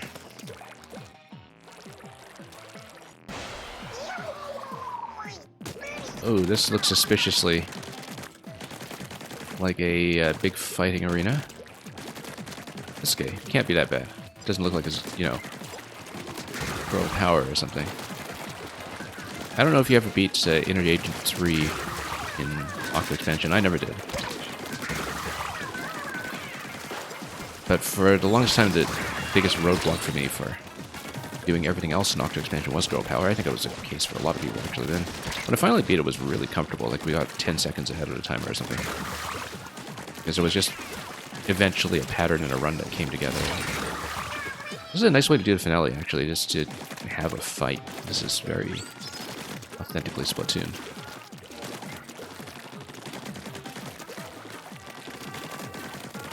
In the Splatoon 1 and 2 campaigns, of course, the Octoling battles were mainly just a way of incorporating a little bit of multiplayer map training into single-player campaign.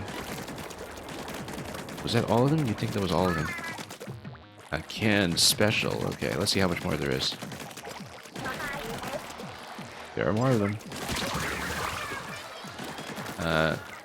Canned special. Oh, Trizuka, okay. Oh. Do I want to know why we need Trizuka here? I guess that one's way out of range. Yeah. Okay. Stamp. Okay. Oh, I totally didn't see where I was going with a stamp.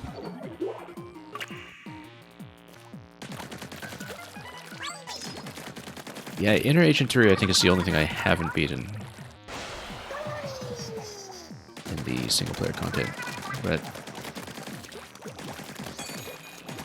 I got decently far. I got a few phases in. I think I was probably still pretty far from the ending, though. Anyway, this is a great way to finish this off. Really testing all aspects of the game. In some ways.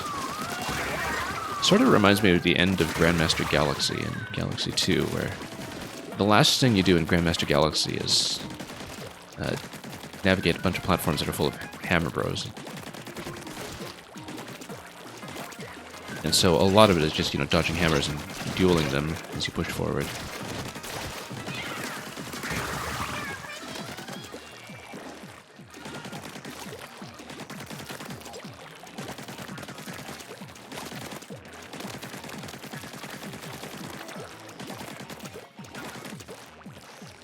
That's you in Turf War. Too many people trying to kill you. Yep. I mean, I guess if you're, you know, front and center with a spotter shot, that's what happens.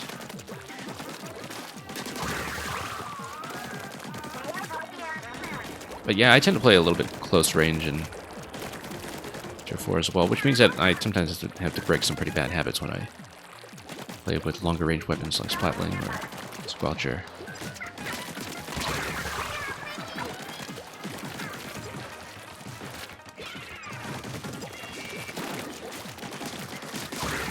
Because I tend to, you know, just stand too close. Because I've just got too many movement habits from running short-range stuff like sloshers and arrow sprays and all that. And Brellas specifically. Because, you know, undercover Brella, I'm always just kind of in people's face, right? Oh.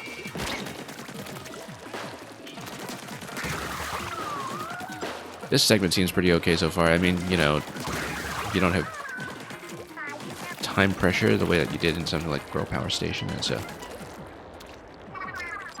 it honestly feels pretty calm. Kind of to wonder if there is something at the end of this that isn't just Octolings. I mean, there's plenty of space to cover before you get to the Zapfish platform, or... Well, not Zapfish, but, you know, the big beacon there. Ooh, okay, we need to get rid of this thing. And jump it from time to time.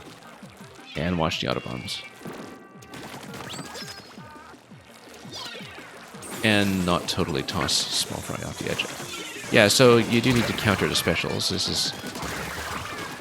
I mean, they're going to dump quite a few more specials on you than usual. That's okay, it's not that different from playing Salmon Run or something, where you just sort of dodge the abilities and get rid of this stuff. It's basically like playing Salmon Run, almost.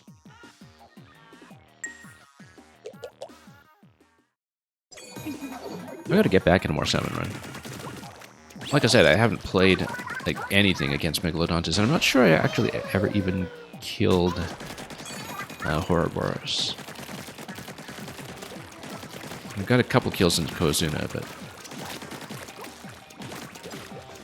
Like I said, I just fell off the game so hard in 2023. So there was quite a lot of unfinished business remaining. Well, for something that was kind of an in-game marathon stage, this was actually, in some ways, shorter than I expected. And I say that as somebody who's been playing it for the last 2 hours. That's well in keeping with a lot of finale stages, I think. You know,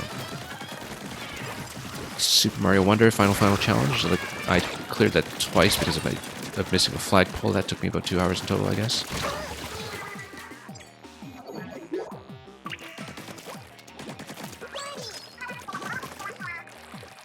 Champions Road with all 5 characters in 3D World took me much longer, especially on the Switch version where everything's a little bit faster. But yeah, very much in keeping with a lot of finale sequences in the end. I mean, we don't know how long we're going to take in this segment, obviously. We could be here for ages as well if I don't play well. If I play like I did back when I was grinding out girl power. But again, it's not time sensitive. We just need to stay alive. Not let them ink everything.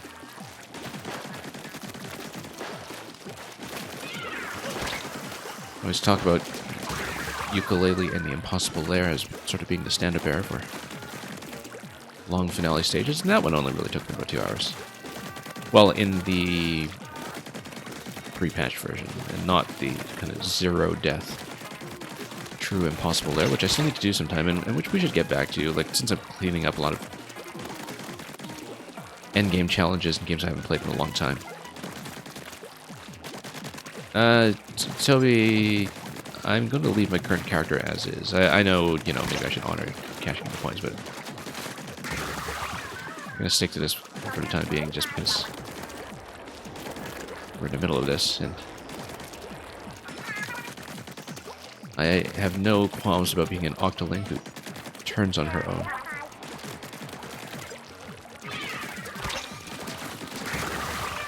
Yeah. Okay. Thanks for watching long enough to have the points to cash in, though. Much appreciated.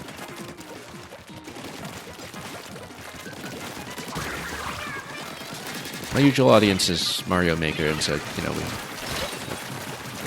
not much attention today, and even within Splatoon, I think people are kind of busy with Splatfest, but that's alright. I mean, we are okay with occasionally running some smaller streams just to get content cleared off the backlog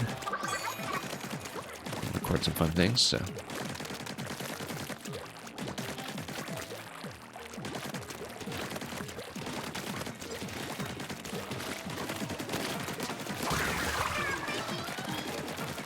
I found that for streaming, especially as a smaller streamer, for one's own sanity, you can't let too many things be guided by metrics and so on. You just, you know, what you value playing, and this is something that I really wanted to get to finishing ever since I finished the original campaign. I mean, like everything else in the original campaign. I told myself in late 2022, oh yeah, we're going to be streaming this. We'll put so much time into this and clear it out properly. And there were just so many distractions at the time. It just never happened. But I always kind of understood that, you know, this is something, this was kind of the top item on a checklist before Side Order comes out. So when the date was finalized for Side Order, I just told myself, okay, we're going to do this now, and then we'll also get warmed up for Side Order, and also make sure my Joy-Con drift has been cleaned out, at least for now.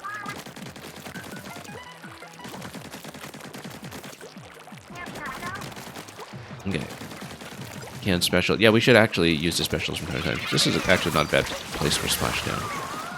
We can just grab something else and charge that up instantly. Trizuka. I'm not that proficient with Trizuka, to be honest. Oh. Hang on.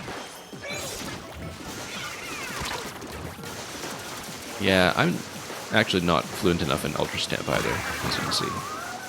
I guess we'll just circle around with Ultra Stamp until we hit something.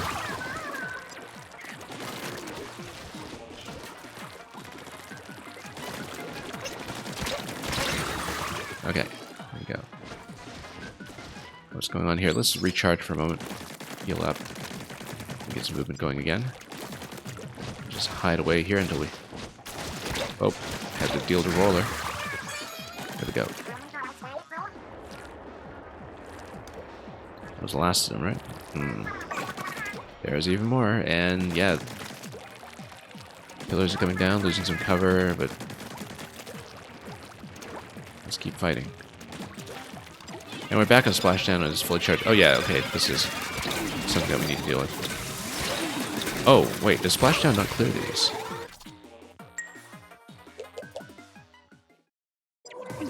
I don't even remember what that special is called. They're concentric rings.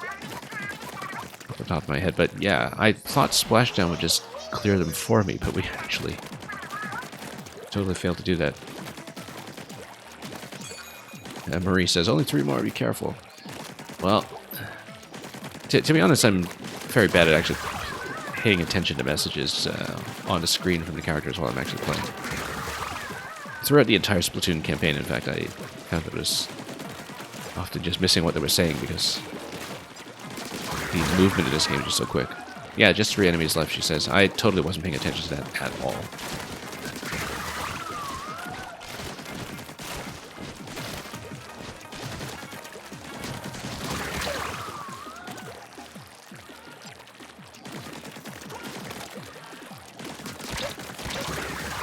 Anyway, we've got the Splashdown charged up. Let's ink a little bit more before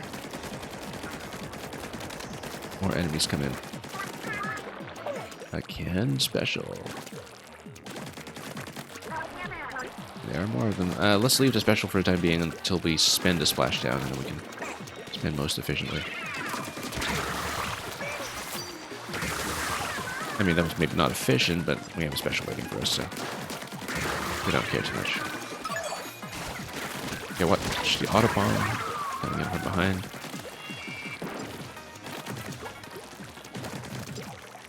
And yeah, we got Trizuka that we're sitting on here. I'm not too fond of the stamp on this map, to be honest. It's just, well, I mean, I don't control it well enough. We're gonna miss every shot with Trizuka, just watch. Oh, wow, I actually did miss every shot with Trizuka. Okay, let's not jinx it next time.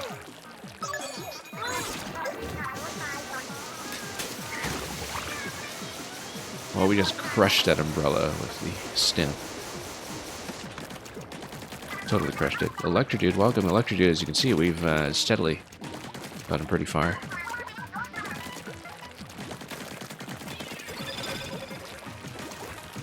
And we're getting it done. Slowly but steadily.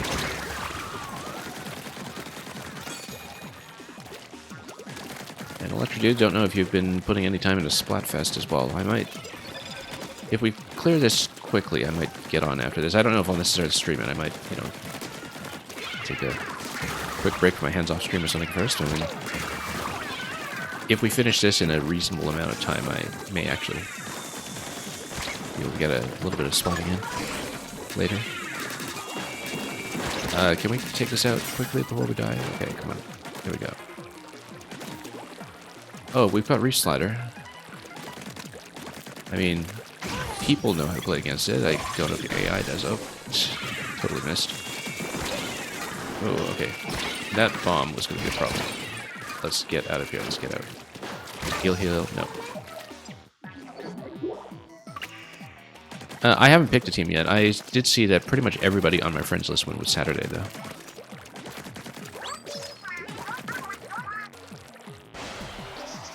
So if I get into the lobby and pick one, it'll almost certainly be Saturday, because that's where the friends list is.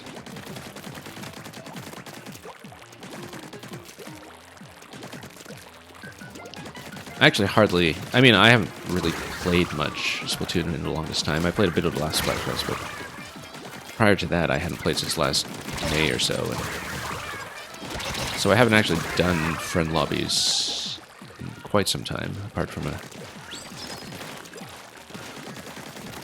you know, a couple of matches with Samwell maybe over a year ago. But it'll be nice to get back into it. It's kind of nice to just splat again after so much time away.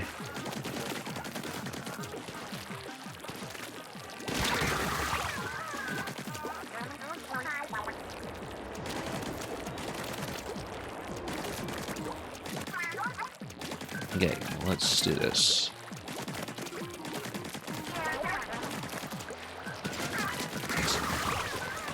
So yeah, this didn't go too badly. There were a few specific sticking points, but we kind of got this one.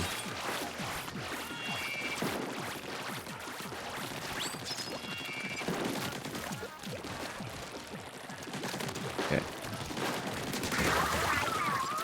Three more to go. In this segment, anyway. I mean, we're so many platforms away from the finish. Yeah, we should hang on to the specials that I actually want to use, so... Not the stamp, basically. Like, I don't think stamp is a very good fit here. Splashdown might be a really good fit here, which is why I'm hanging on to it. It's gotten me out of trouble quite a few times. Oh, slow. Let's heal up.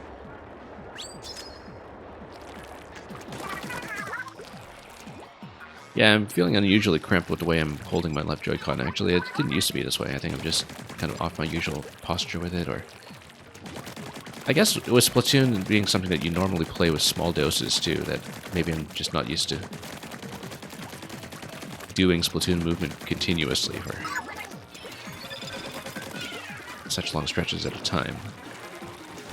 But I'm kind of loosening up and adjusting the grip a little bit, but...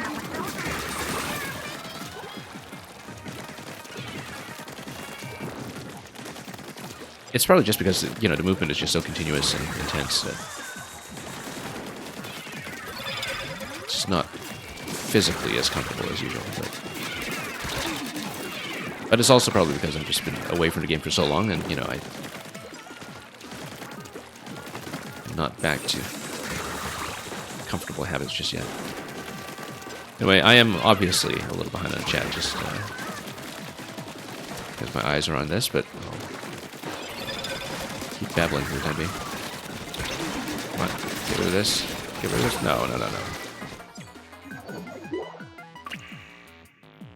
Yeah, you haven't played much recently either, and just played Salmon Run.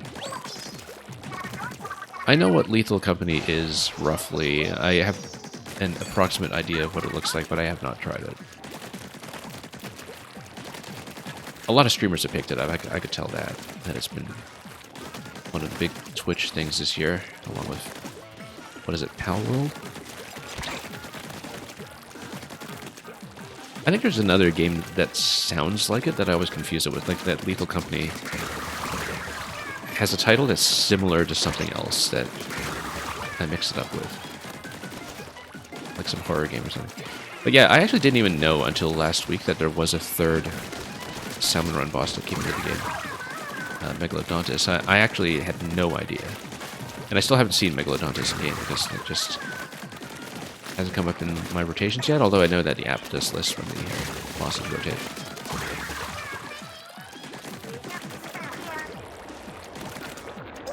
And I have not done any of the challenges at all in Splatoon 3. Like there's so much content I missed out on. I'm still just kind of getting used to all the maps that were patched in, because, you know, now that there's so many new maps, it actually does feel like a different game, whereas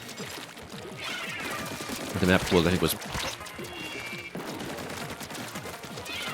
a little bit blander at launch.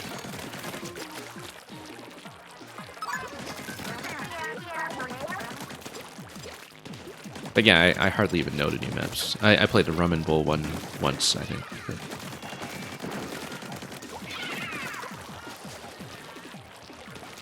But hey, it just means it basically feels like a brand new, rejuvenated experience, so maybe not such a bad thing that it was such a lengthy wait for side order.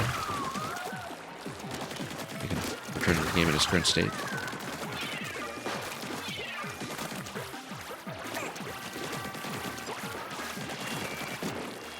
Yeah, the challenges, well, it was kind of like with Salmon Run in the first game too, right, in terms of the time window. I don't know anything about the challenges, so I don't know if they were constricting them in time just because they were worried about the player pool for the queue or whatever, but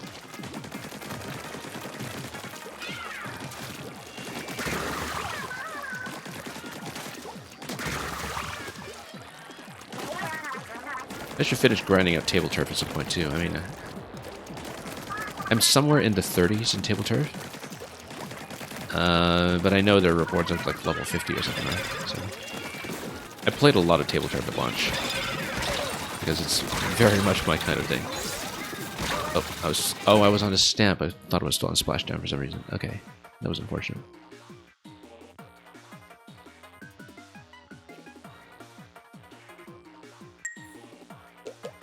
Yeah, I think sometimes when there are new modes that are introduced in a multiplayer game that is already split between a lot of different activities, that maybe there's some concern that insufficient people will group up or something. I think that was almost certainly the case back when they sort of limited Salmon Run in 2.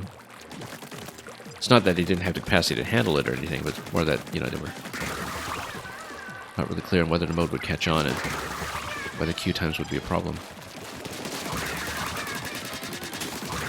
And then it became clear that Salmon Run is amazing, so long as you maybe add a little bit of extra incentive to get people to stick around in the long term, which they certainly have done.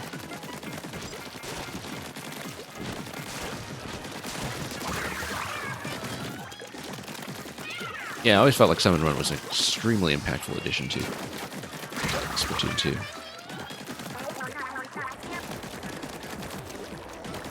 And I haven't played nearly as much of it as I wanted in 3.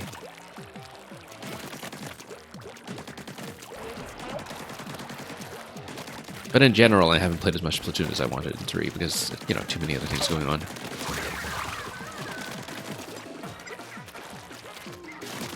I mean, last year was sort of just unusually busy in terms of new releases that I was actually interested in. And which were also extremely time-consuming, you know.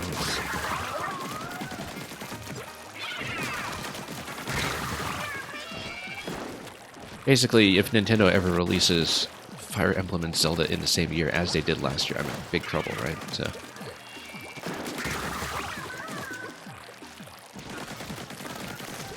there's some talk going around that it looks like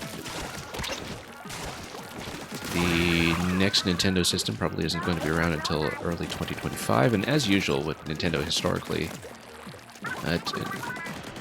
typically new releases are pretty quiet in the year leading up to a new system. They kind of have these dead zones every generation as you get near the end. And that'll be just fine for me. That means I don't need to feel bad about like mostly playing on my Wii U in the past few weeks, which I've been doing. It's really my most played system in 2024 has been my Wii U, because we've been doing so much Maker 1.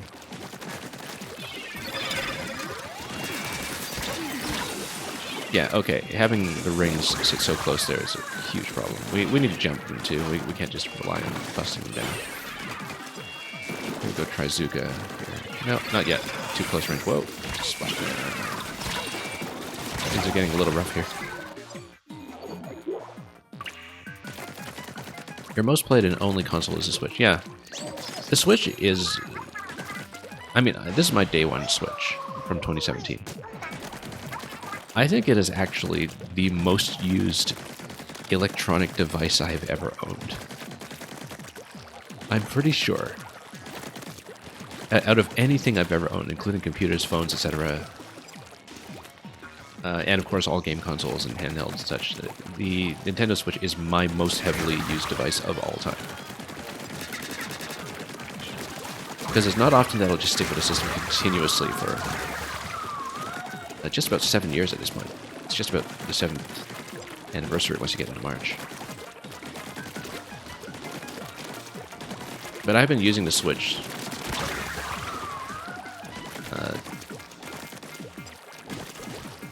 you know, almost every day,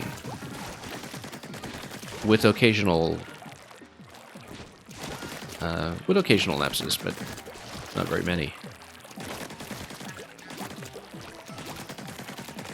But yeah, it is my most heavily used device of all time, and I'm pretty sure it is. I don't think anything really even compares. And you now have an OLED, yeah. I mean, I don't know if you tend to play handheld or on a display, but I'm sure Splatoon 3 just looks absolutely gorgeous on it.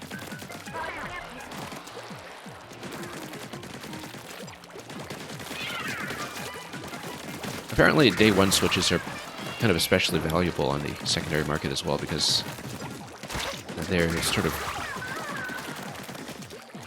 vulnerable to certain homebrew hacks that newer models aren't. I never resell my systems anyway, but it's always a thing to keep in mind. After Wii U servers go down, for instance, I'll probably try to get homebrew on my Wii U, because, you know, that's how people are modding in some long-term solutions for things like Maker 1 in terms of preservation and availability.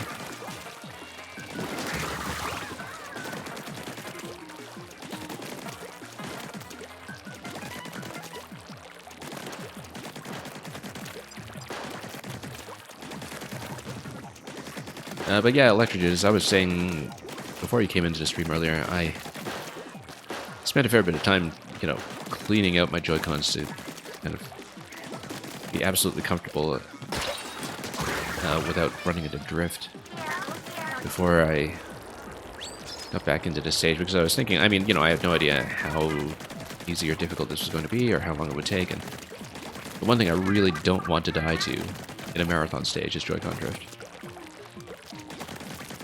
The worst outcome would be a Joy-Con drift death, and so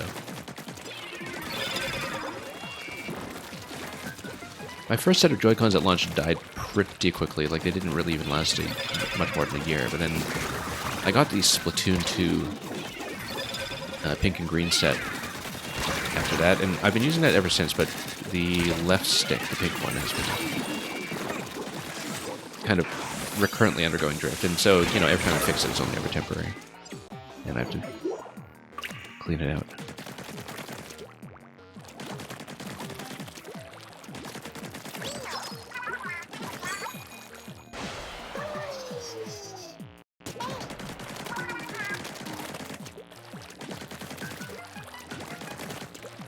Yeah. I don't really know many people in, like, offline and in, you know, my sort of non-internet circles who play Splatoon, actually. I mean, it might just be a generational thing where the player base is just much younger, but it's generally people I mean, people I know via Nintendo games play Splatoon, but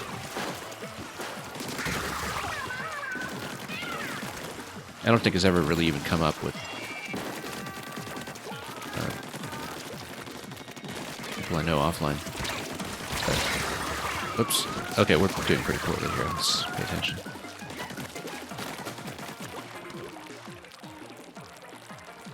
Yeah, once the circles come out, the name totally escapes me, but once the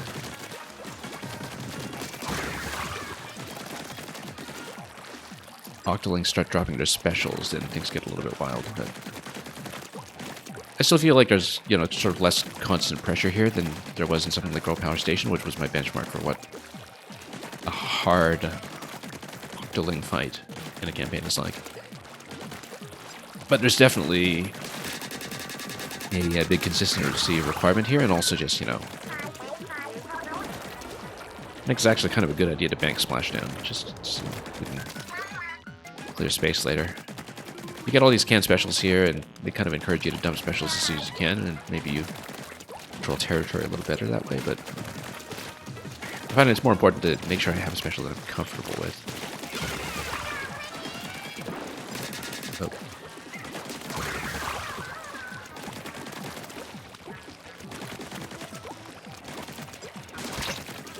Okay. Whoop.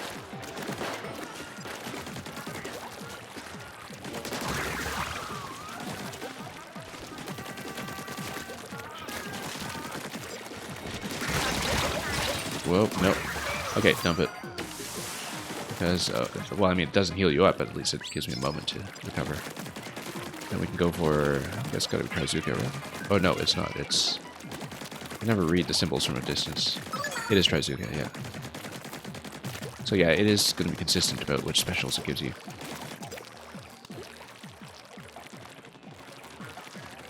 Now there's, yeah, it's mostly cleared out. It's just this one left, so we won't dump Trizuka yet, but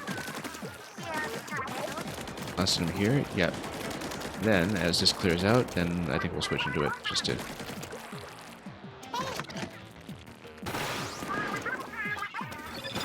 Oh, I'm not doing this very well at all, actually. Okay, let's not get too close to circles, but... Oh.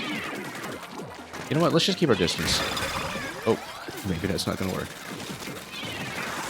Oh, no, we're gonna get caught. Okay. That wasn't as bad as I thought. But let's make sure we heal up first. What have we got over here? Stamp, alright, fine. This stamp is not gonna be good here. But, well, maybe it is. Maybe it is. Let's not underrate the stamp. It actually did get me out of trouble. Missiles are not too much of a problem. Because you don't need to toss bombs at the launcher the way you do with the fly fish. I don't know how common it is that I think I've more trouble with fly fish than anything else. Oh, I'll just walk right into that. That's unfortunate. Okay, we are continuing, obviously. I just need to give my hands a bit of a moment. Let's go on. Let's not accidentally hit start over, like we so often do in Mario Maker. Alright. But yeah, I should actually take a moment between attempts to, you know, loosen up a bit.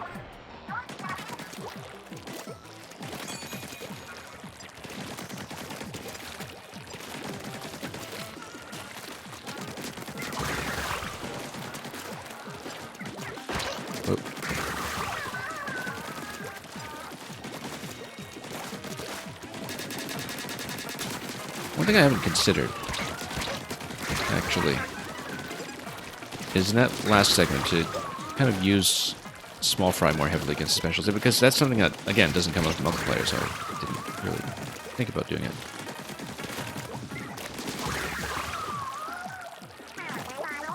Yeah, don't forget I have the little buddy to poke, exactly, that's what I was just saying. Because again, you kind of need to think in campaign mode here.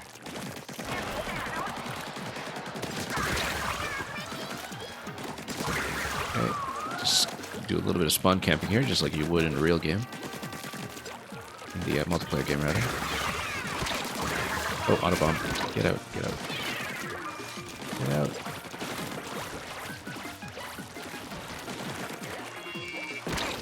Yeah, you can kind of see the targets at least. Surprisingly well. It's pretty generous about giving you target locations, in fact.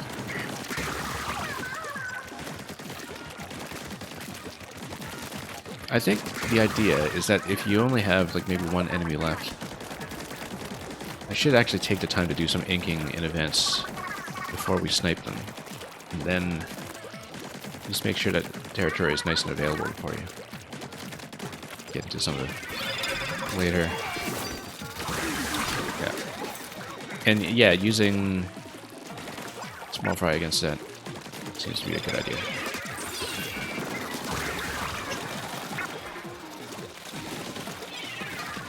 Except, of course, you shouldn't miss.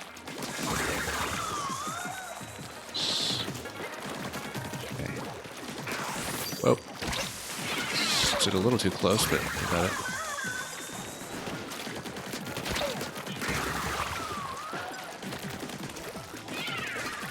Get out. Get out. Oh, we're in trouble.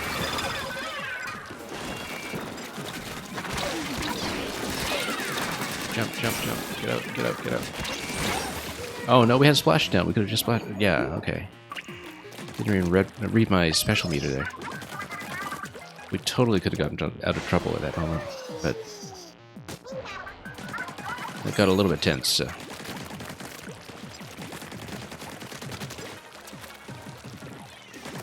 Well, we might be here a while after all. Because I was thinking, oh, you know what, this last bit is just a bit of an Octoling firefight. How bad could it possibly be? Well, I mean, it's going to take a little bit of work. There's going to be a lot of dynamism and variance to it. It's not like you can just repeat the same approach like you can with platforming.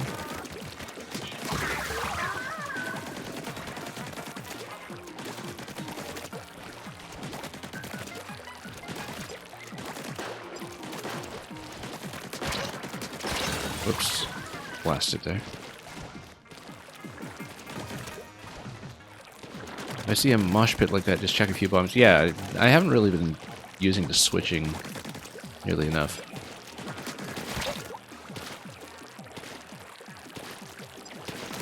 Although burst bombs really got me out of trouble in the rail ride segment. Because switching to burst bomb was actually just the biggest help there.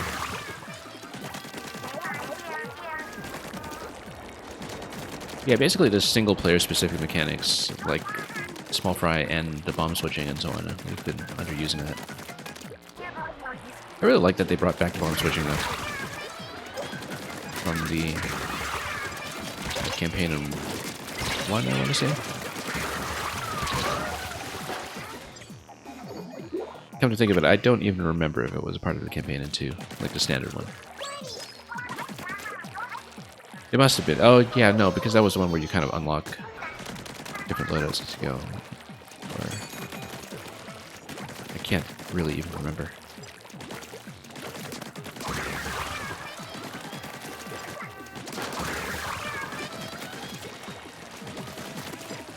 I did complete the campaign in 2, like the original vanilla campaign with every weapon and everything, and it still didn't. Well, no, not with every weapon on every stage, I don't think. Or did I? No, I don't think so. There's no way. I played pretty thoroughly anyway, and it still didn't leave as much of an impression on me. Although Octo Expansion obviously left a massive impression.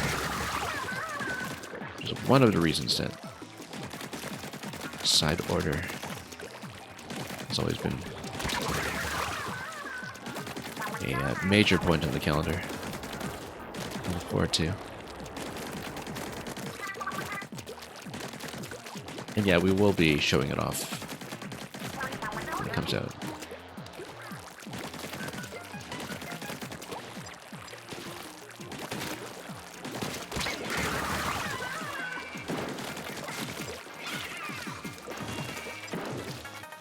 Okay, let's get over here.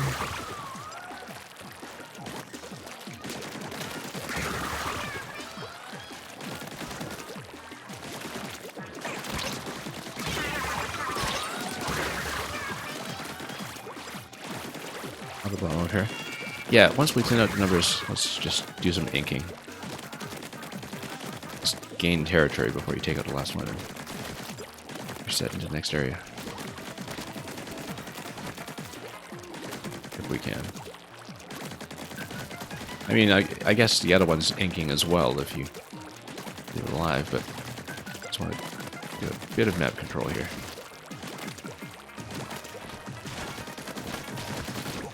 If we know there's just one.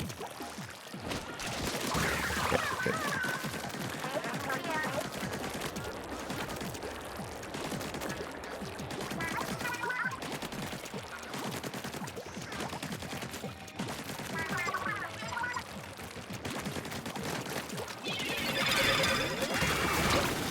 Okay. Get out. Yeah, we'll just kind of outrange them for the time being and field them later. In fact, that's mechanically the easiest thing to do, is just outrange all that stuff. Oops. Whoa.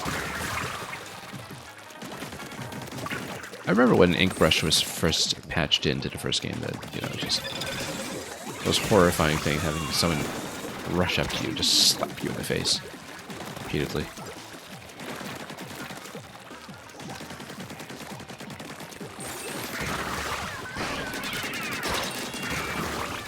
I've never played that much Inkbrush myself, but that's partly because, you know, repeatedly tapping like that is a strain injury waiting to happen.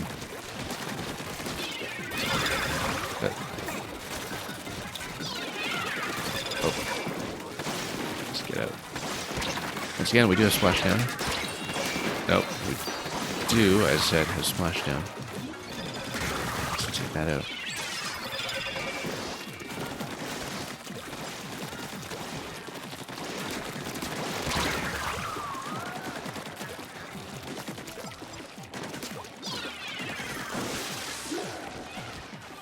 Was that Ink Storm that I saw? Okay. Let's just get out. Lost a lot of ground here. Okay, well, 3 more in this segment. When I drop the specials all over you. I think this is probably the best attempt yet. Just need to contain them a little bit. And get out of the circle.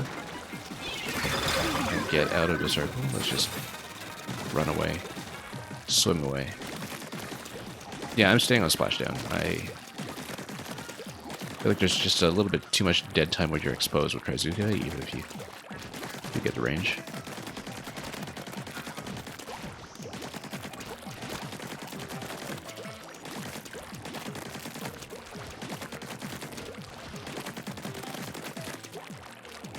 And yeah, well, let's just cover more territory. Just take advantage of the fact that things have calmed down a little bit.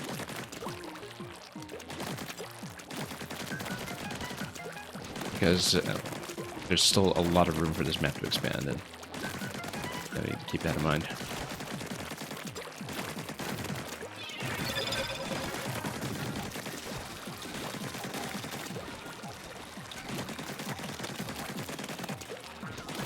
Yeah, the thing is, you know, this is a series that gave us Inner Agent 3, which I still haven't beaten. And so, as we get into side order, we're just going to be a lot of new content. I'm sure they're not going to skimp on... Oh, goodness. Oh my goodness. We just had the one to snipe there. That was such an easy situation. That was such an easy situation, and we just completely blew it. Like, all we needed to do was just shoot that one, and just went... Suddenly caught out of position by, you know, the one remaining on the map. That was absolutely painful.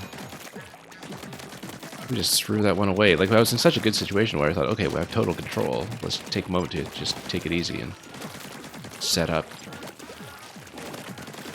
Wow.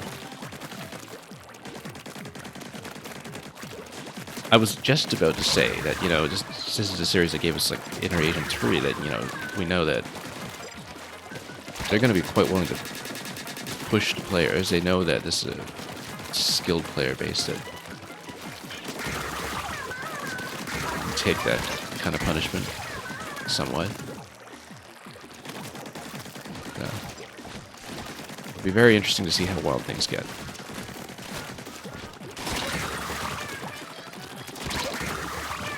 We were doing so well. That's okay. Well, we have a better and better approach to this, basically. Staying out of range of the circles.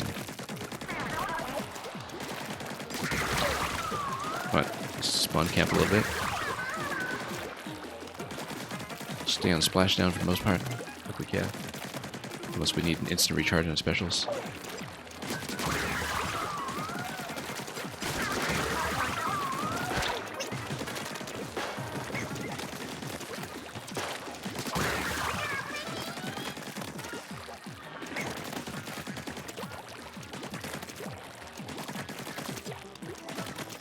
Yeah, I was just totally caught by surprise that time on the last attempt.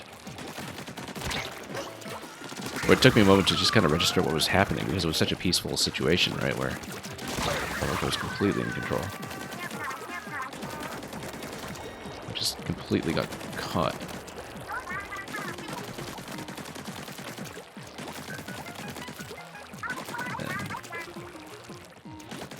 Yeah, actually, given the spawn here, maybe Karzuka would have been a good idea here, but that's okay. We'll just push and then jump this one and just ignore it. Yeah, just ignore it, circle the map, keep going, and snipe what we can. Because it's kind of more important, I think, to just make sure we don't get caught.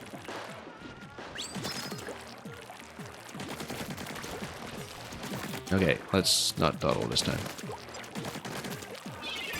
Yeah, I think that was part of the problem previously, is that we kept dying to stuff because I left everybody alive for too long and they started dumping all the specials on me.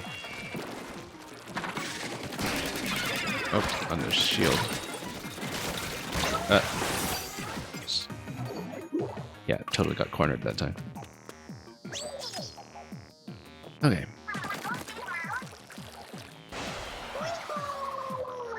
Well, it's still a long way to the goal. There's a lot of ground that needs to spawn.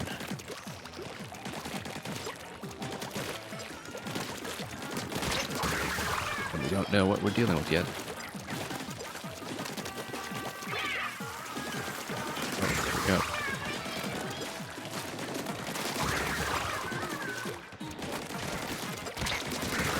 I think when I did Girl Power Station, Splashdown also got me out of trouble there. Because so much of that map was all about, you know, chasing down the right specials at the right time as well. In general, just chasing the right spawn positions. It became easy to keep under control by the time I figured it out anyway, but here everything seems much more variable.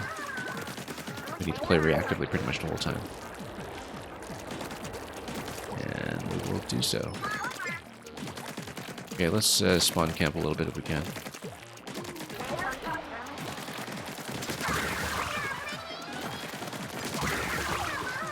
Okay. That's the way to approach it, and then we'll let's push on.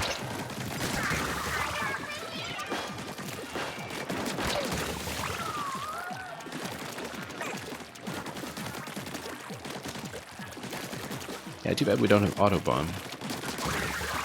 We're doing pretty good here. Maybe. Well, I mean, playing against AI, you never know.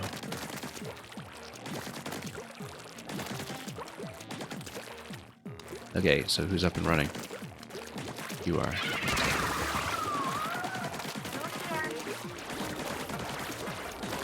That was the last of them, part 2. Okay, let's push aggressively. Just take them down quickly before they get the specials down. Oop, totally got whipped there. And yeah, just contain them quickly. Oh. Hang on. Oh, I was trying to counter splash down there, and we just totally still within range with the what is it? The brush. Yeah, regular bombs are great as well. Yeah, we need to kind of remember the bomb switching. It's just difficult to keep track of in the heat of the moment when we're, you know, pushing on the stick the whole time. That's okay, we'll figure this out. We're improving steadily. Little by little. Yeah. Pushing them immediately as they spawn is a big help.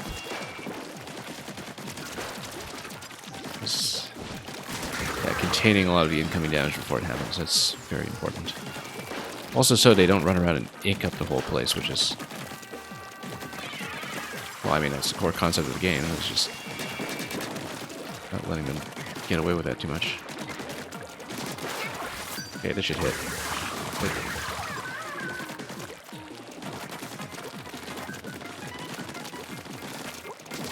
Okay, good.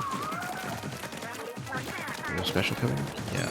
Trizuka should be coming in pretty soon, but we already have an instant recharge on the splashdown as we get to the next phase.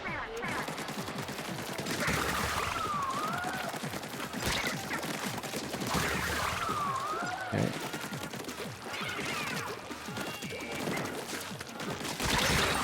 Okay, got hit a little bit there, but... Oh. Ooh, that's bad. That's bad. Really bad. Not a bomb coming in like that when we're slowed down.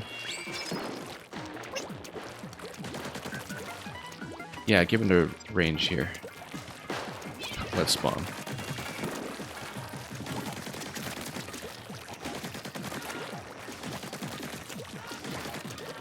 Let's just cover some space. Again, just kind of asking for trouble with this, I suppose, but... Whoa. Oop. Okay, not within range. That's good. Let's heal up.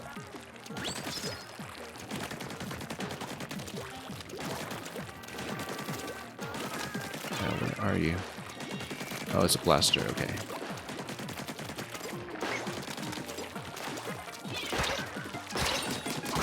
Okay. We need to heal.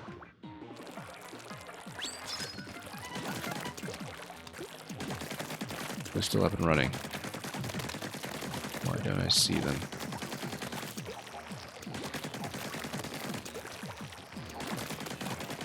Oh, there you are. Okay, there we go. Okay, let's get over to the spawn position quickly.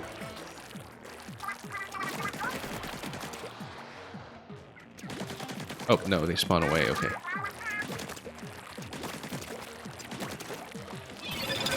Can't just camp immediately like that, apparently.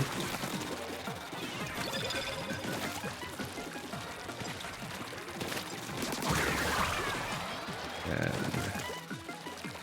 up and down. Oh, jump. No, oh, too close. Too close. Bang, welcome. Okay, gotta give my hand a moment here.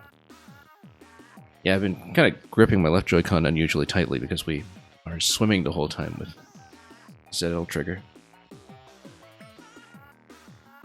We'll continue, of course. I just want to, you know, make sure my finger's going to hold out. And it's a Mang moment in the classic style.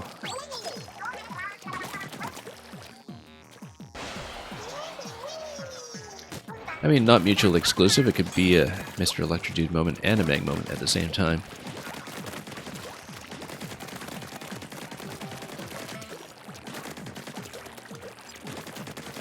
Oh.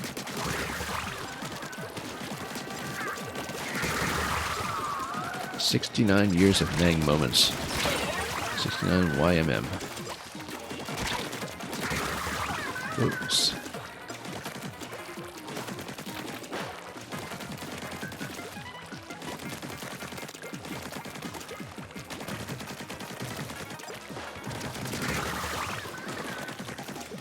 Okay. Electro Mang. It sounds like a whole other genre of something. I don't know what. That is very, very compelling. Electro Mang.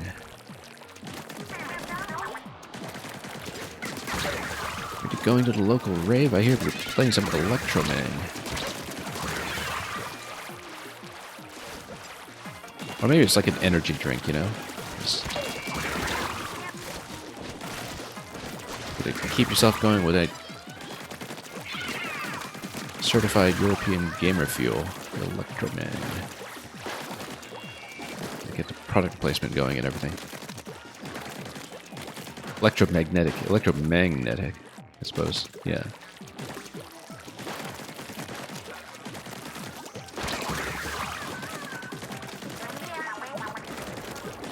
I mean, a lot of those Mang momentum levels work like a maglev anyway, right?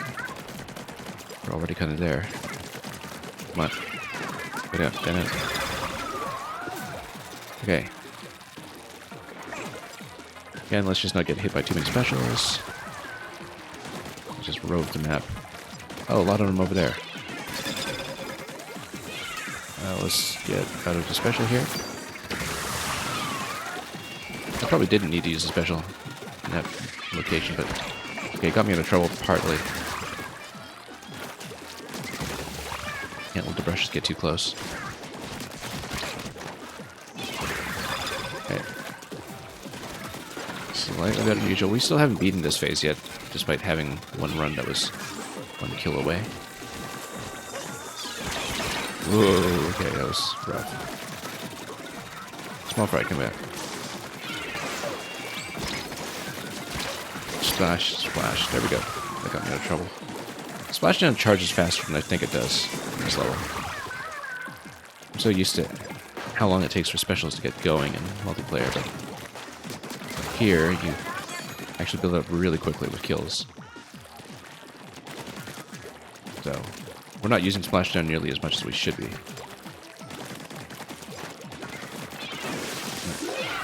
Like I was saying. Okay, still wanted to go here. Ooh, no, let's not stand in it. Okay, let's heal up. Heal up, heal up, heal up. There we go.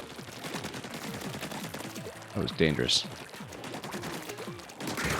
Okay, snipe. And then, let's not get into the same situation we did before, where we get too complacent about having possibly one remaining on Slosher. Amazing Agent 3. Well, we finally beat that phase. And then, seriously, you were so fresh out there. Congrats. Is that it? Is that it? Look at that. All done. Mission complete. First time bonus. Got an 18-minute time on it. If you just add up how long we took per segment without all the resets, in reality it was about 2 hour 40. Is there lore about who cleans up all the ink after the matches? I feel like there is. Got a new title, Alterna World Champ. I mean, we've seen this on enough players that I knew this was the reward by now. Teddy Band. Oh, interesting. You get furry gear. Do you get a full furry set, though? Or just a teddy band, I guess.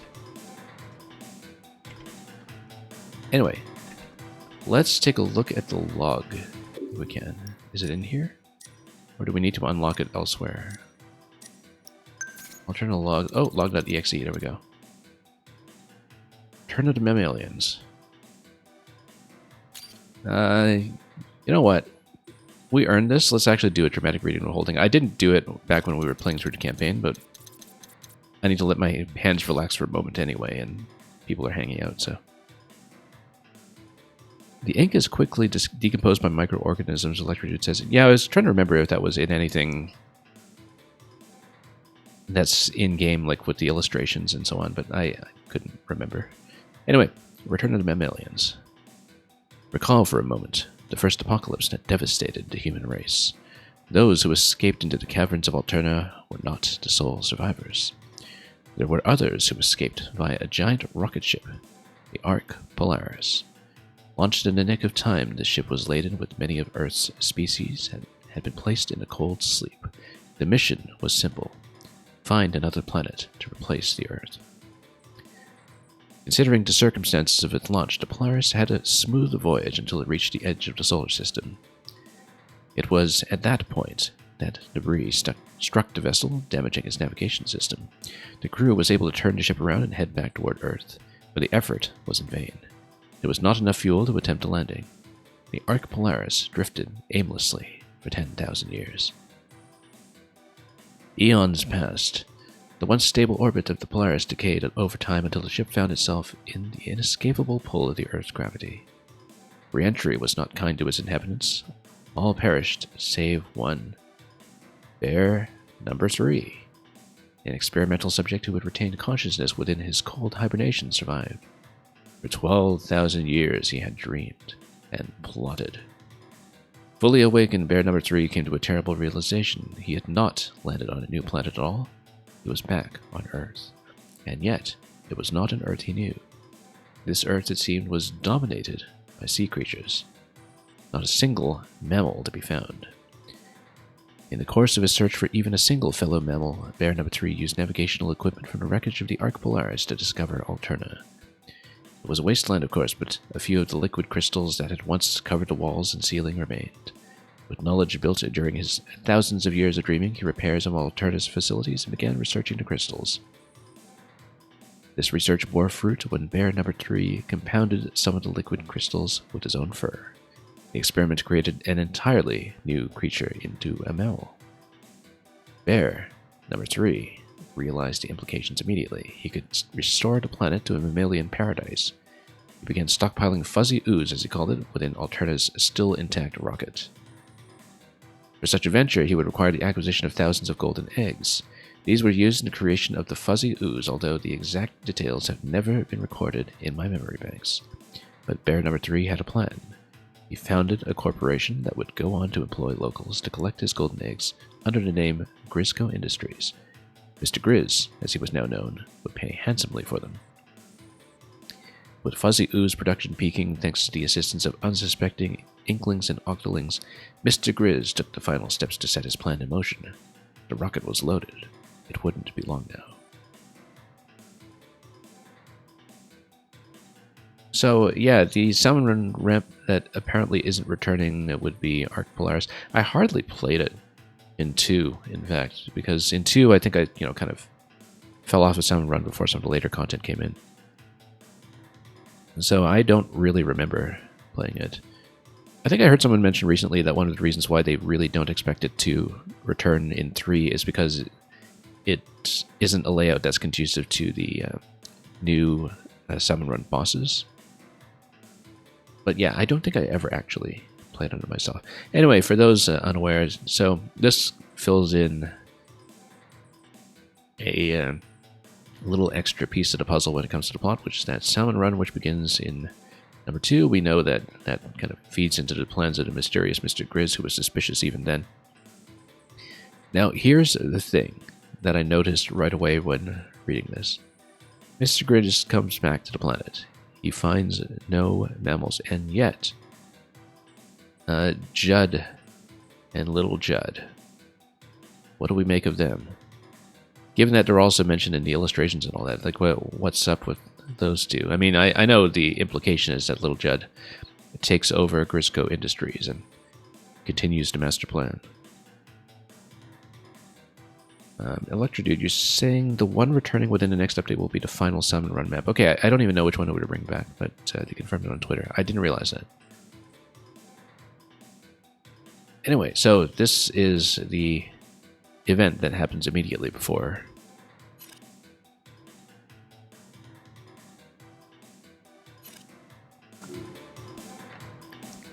And anyway, before we log off, I am going to go...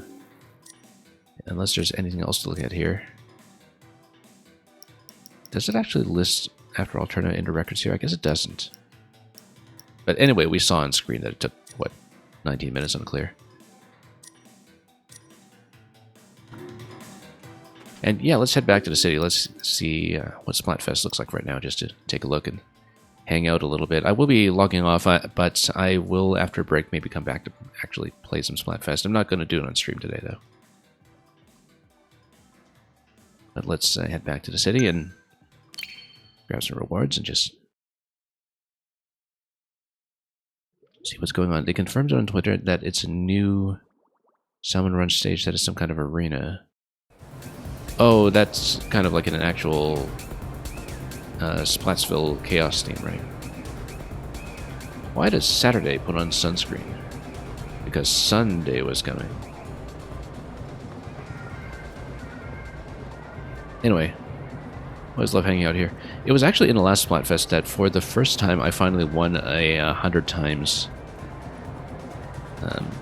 Splatfest, which had not happened up to that point for some reason, because we so rarely actually drew the 100 times one. And so up until that point, like up until the last Splatfest, I didn't know that you could actually take photos of yourself on the float. All these Sunday drivers here, and Friday gang. Where are all the Saturday posters? Go Friday, go Sunday. Well, we'll likely join Saturday regardless. I kind of expected that Saturday would be most popular here, but maybe not. Fridays are when pro wrestling was on, I suppose so. Saturday's Splatter Day. Well, there's somebody.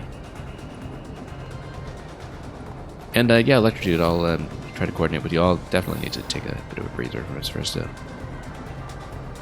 But since you're here, by the way,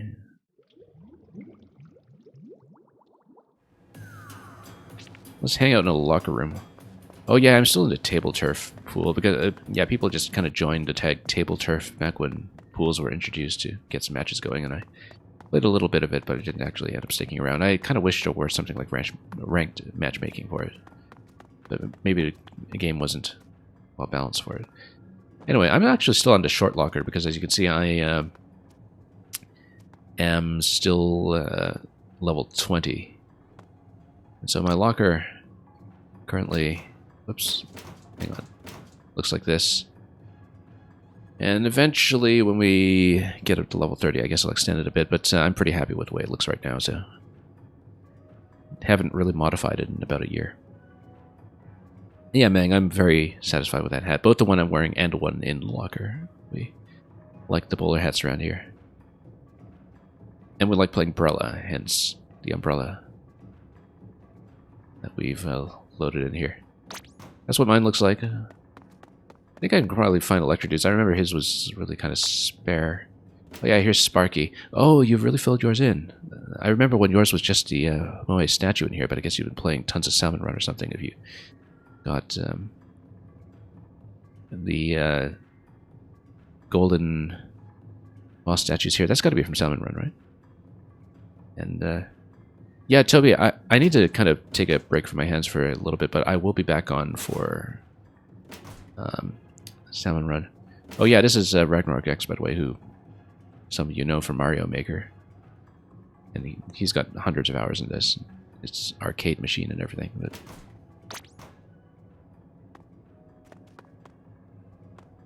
yeah, you throw all of your Salmon Run trophies into the locker and the extra stickers, yeah. But yeah, anyway, we'll head back to the lobby. Like I said, I am going to end stream from here, but for people who do want to hang out and play some Splatfest, I'll get back on. And Toby, yeah, we can talk, and I'll yeah, actually, Toby, shoot me a direct message here on Twitch, or hang out on a Discord if you prefer to do that, and just send me your code, and I'll try to get you in. And yeah, maybe we can get a Saturday group going. But Sunday, look at this Sunday. This has got to be Sunday, right? Yeah. I mean, Easter Sunday. It's Friday, then it's Saturday, Sunday. Anyway, pretty satisfied with it. Oh, yeah, no, we wanted to check the machine. That's why I went to the lobby in the first place. Let's grab some loot.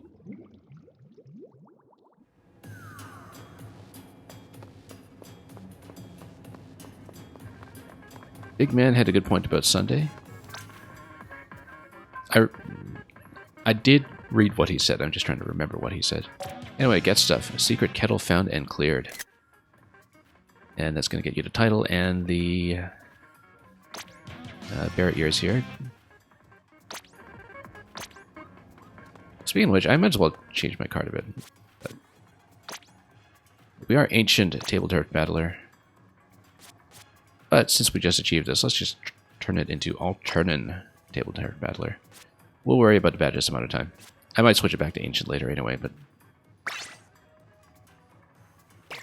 I've never really done much of the gacha rolls or whatever for additional titles and banners, so just kind of like keeping this one as is, where we have the table turf pattern in the back. But yeah, this is... let's just finish with a locker view, and then this is how I'll log off for today. Oh, I guess... yeah, it would have been nice to get some kind of additional artwork to put in the locker for clearing Alterna. But I guess, you know, if we did get anything like that, it would have told me. So I guess there's nothing. But that's okay. I'm happy with the current decoration that we have.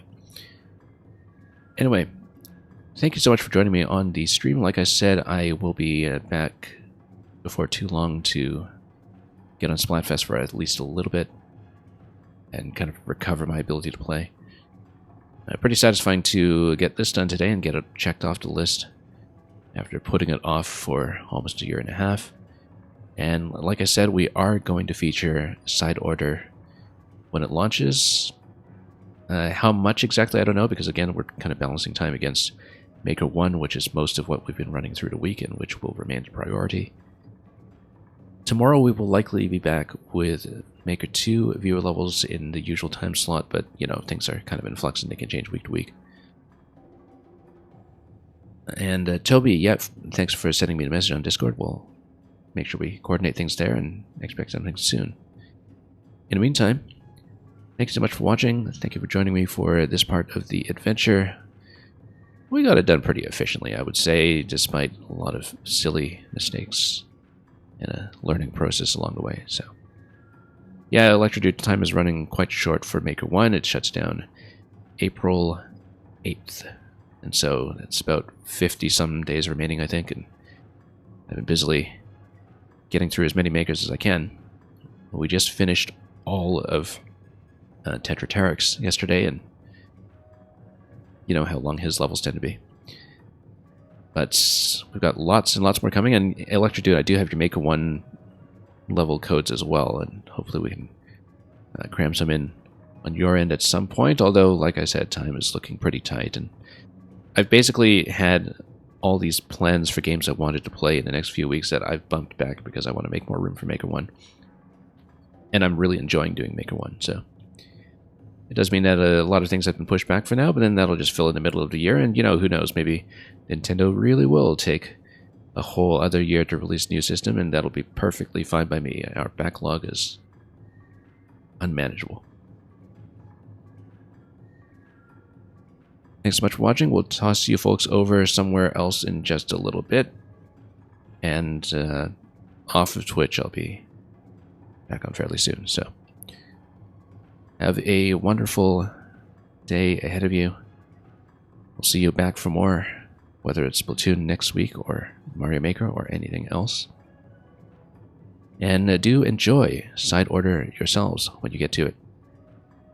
Until we meet again, have a wonderful day ahead of you. Have a wonderful weekend, especially if you're just Saturday crew enjoying your favorite day of the weekend.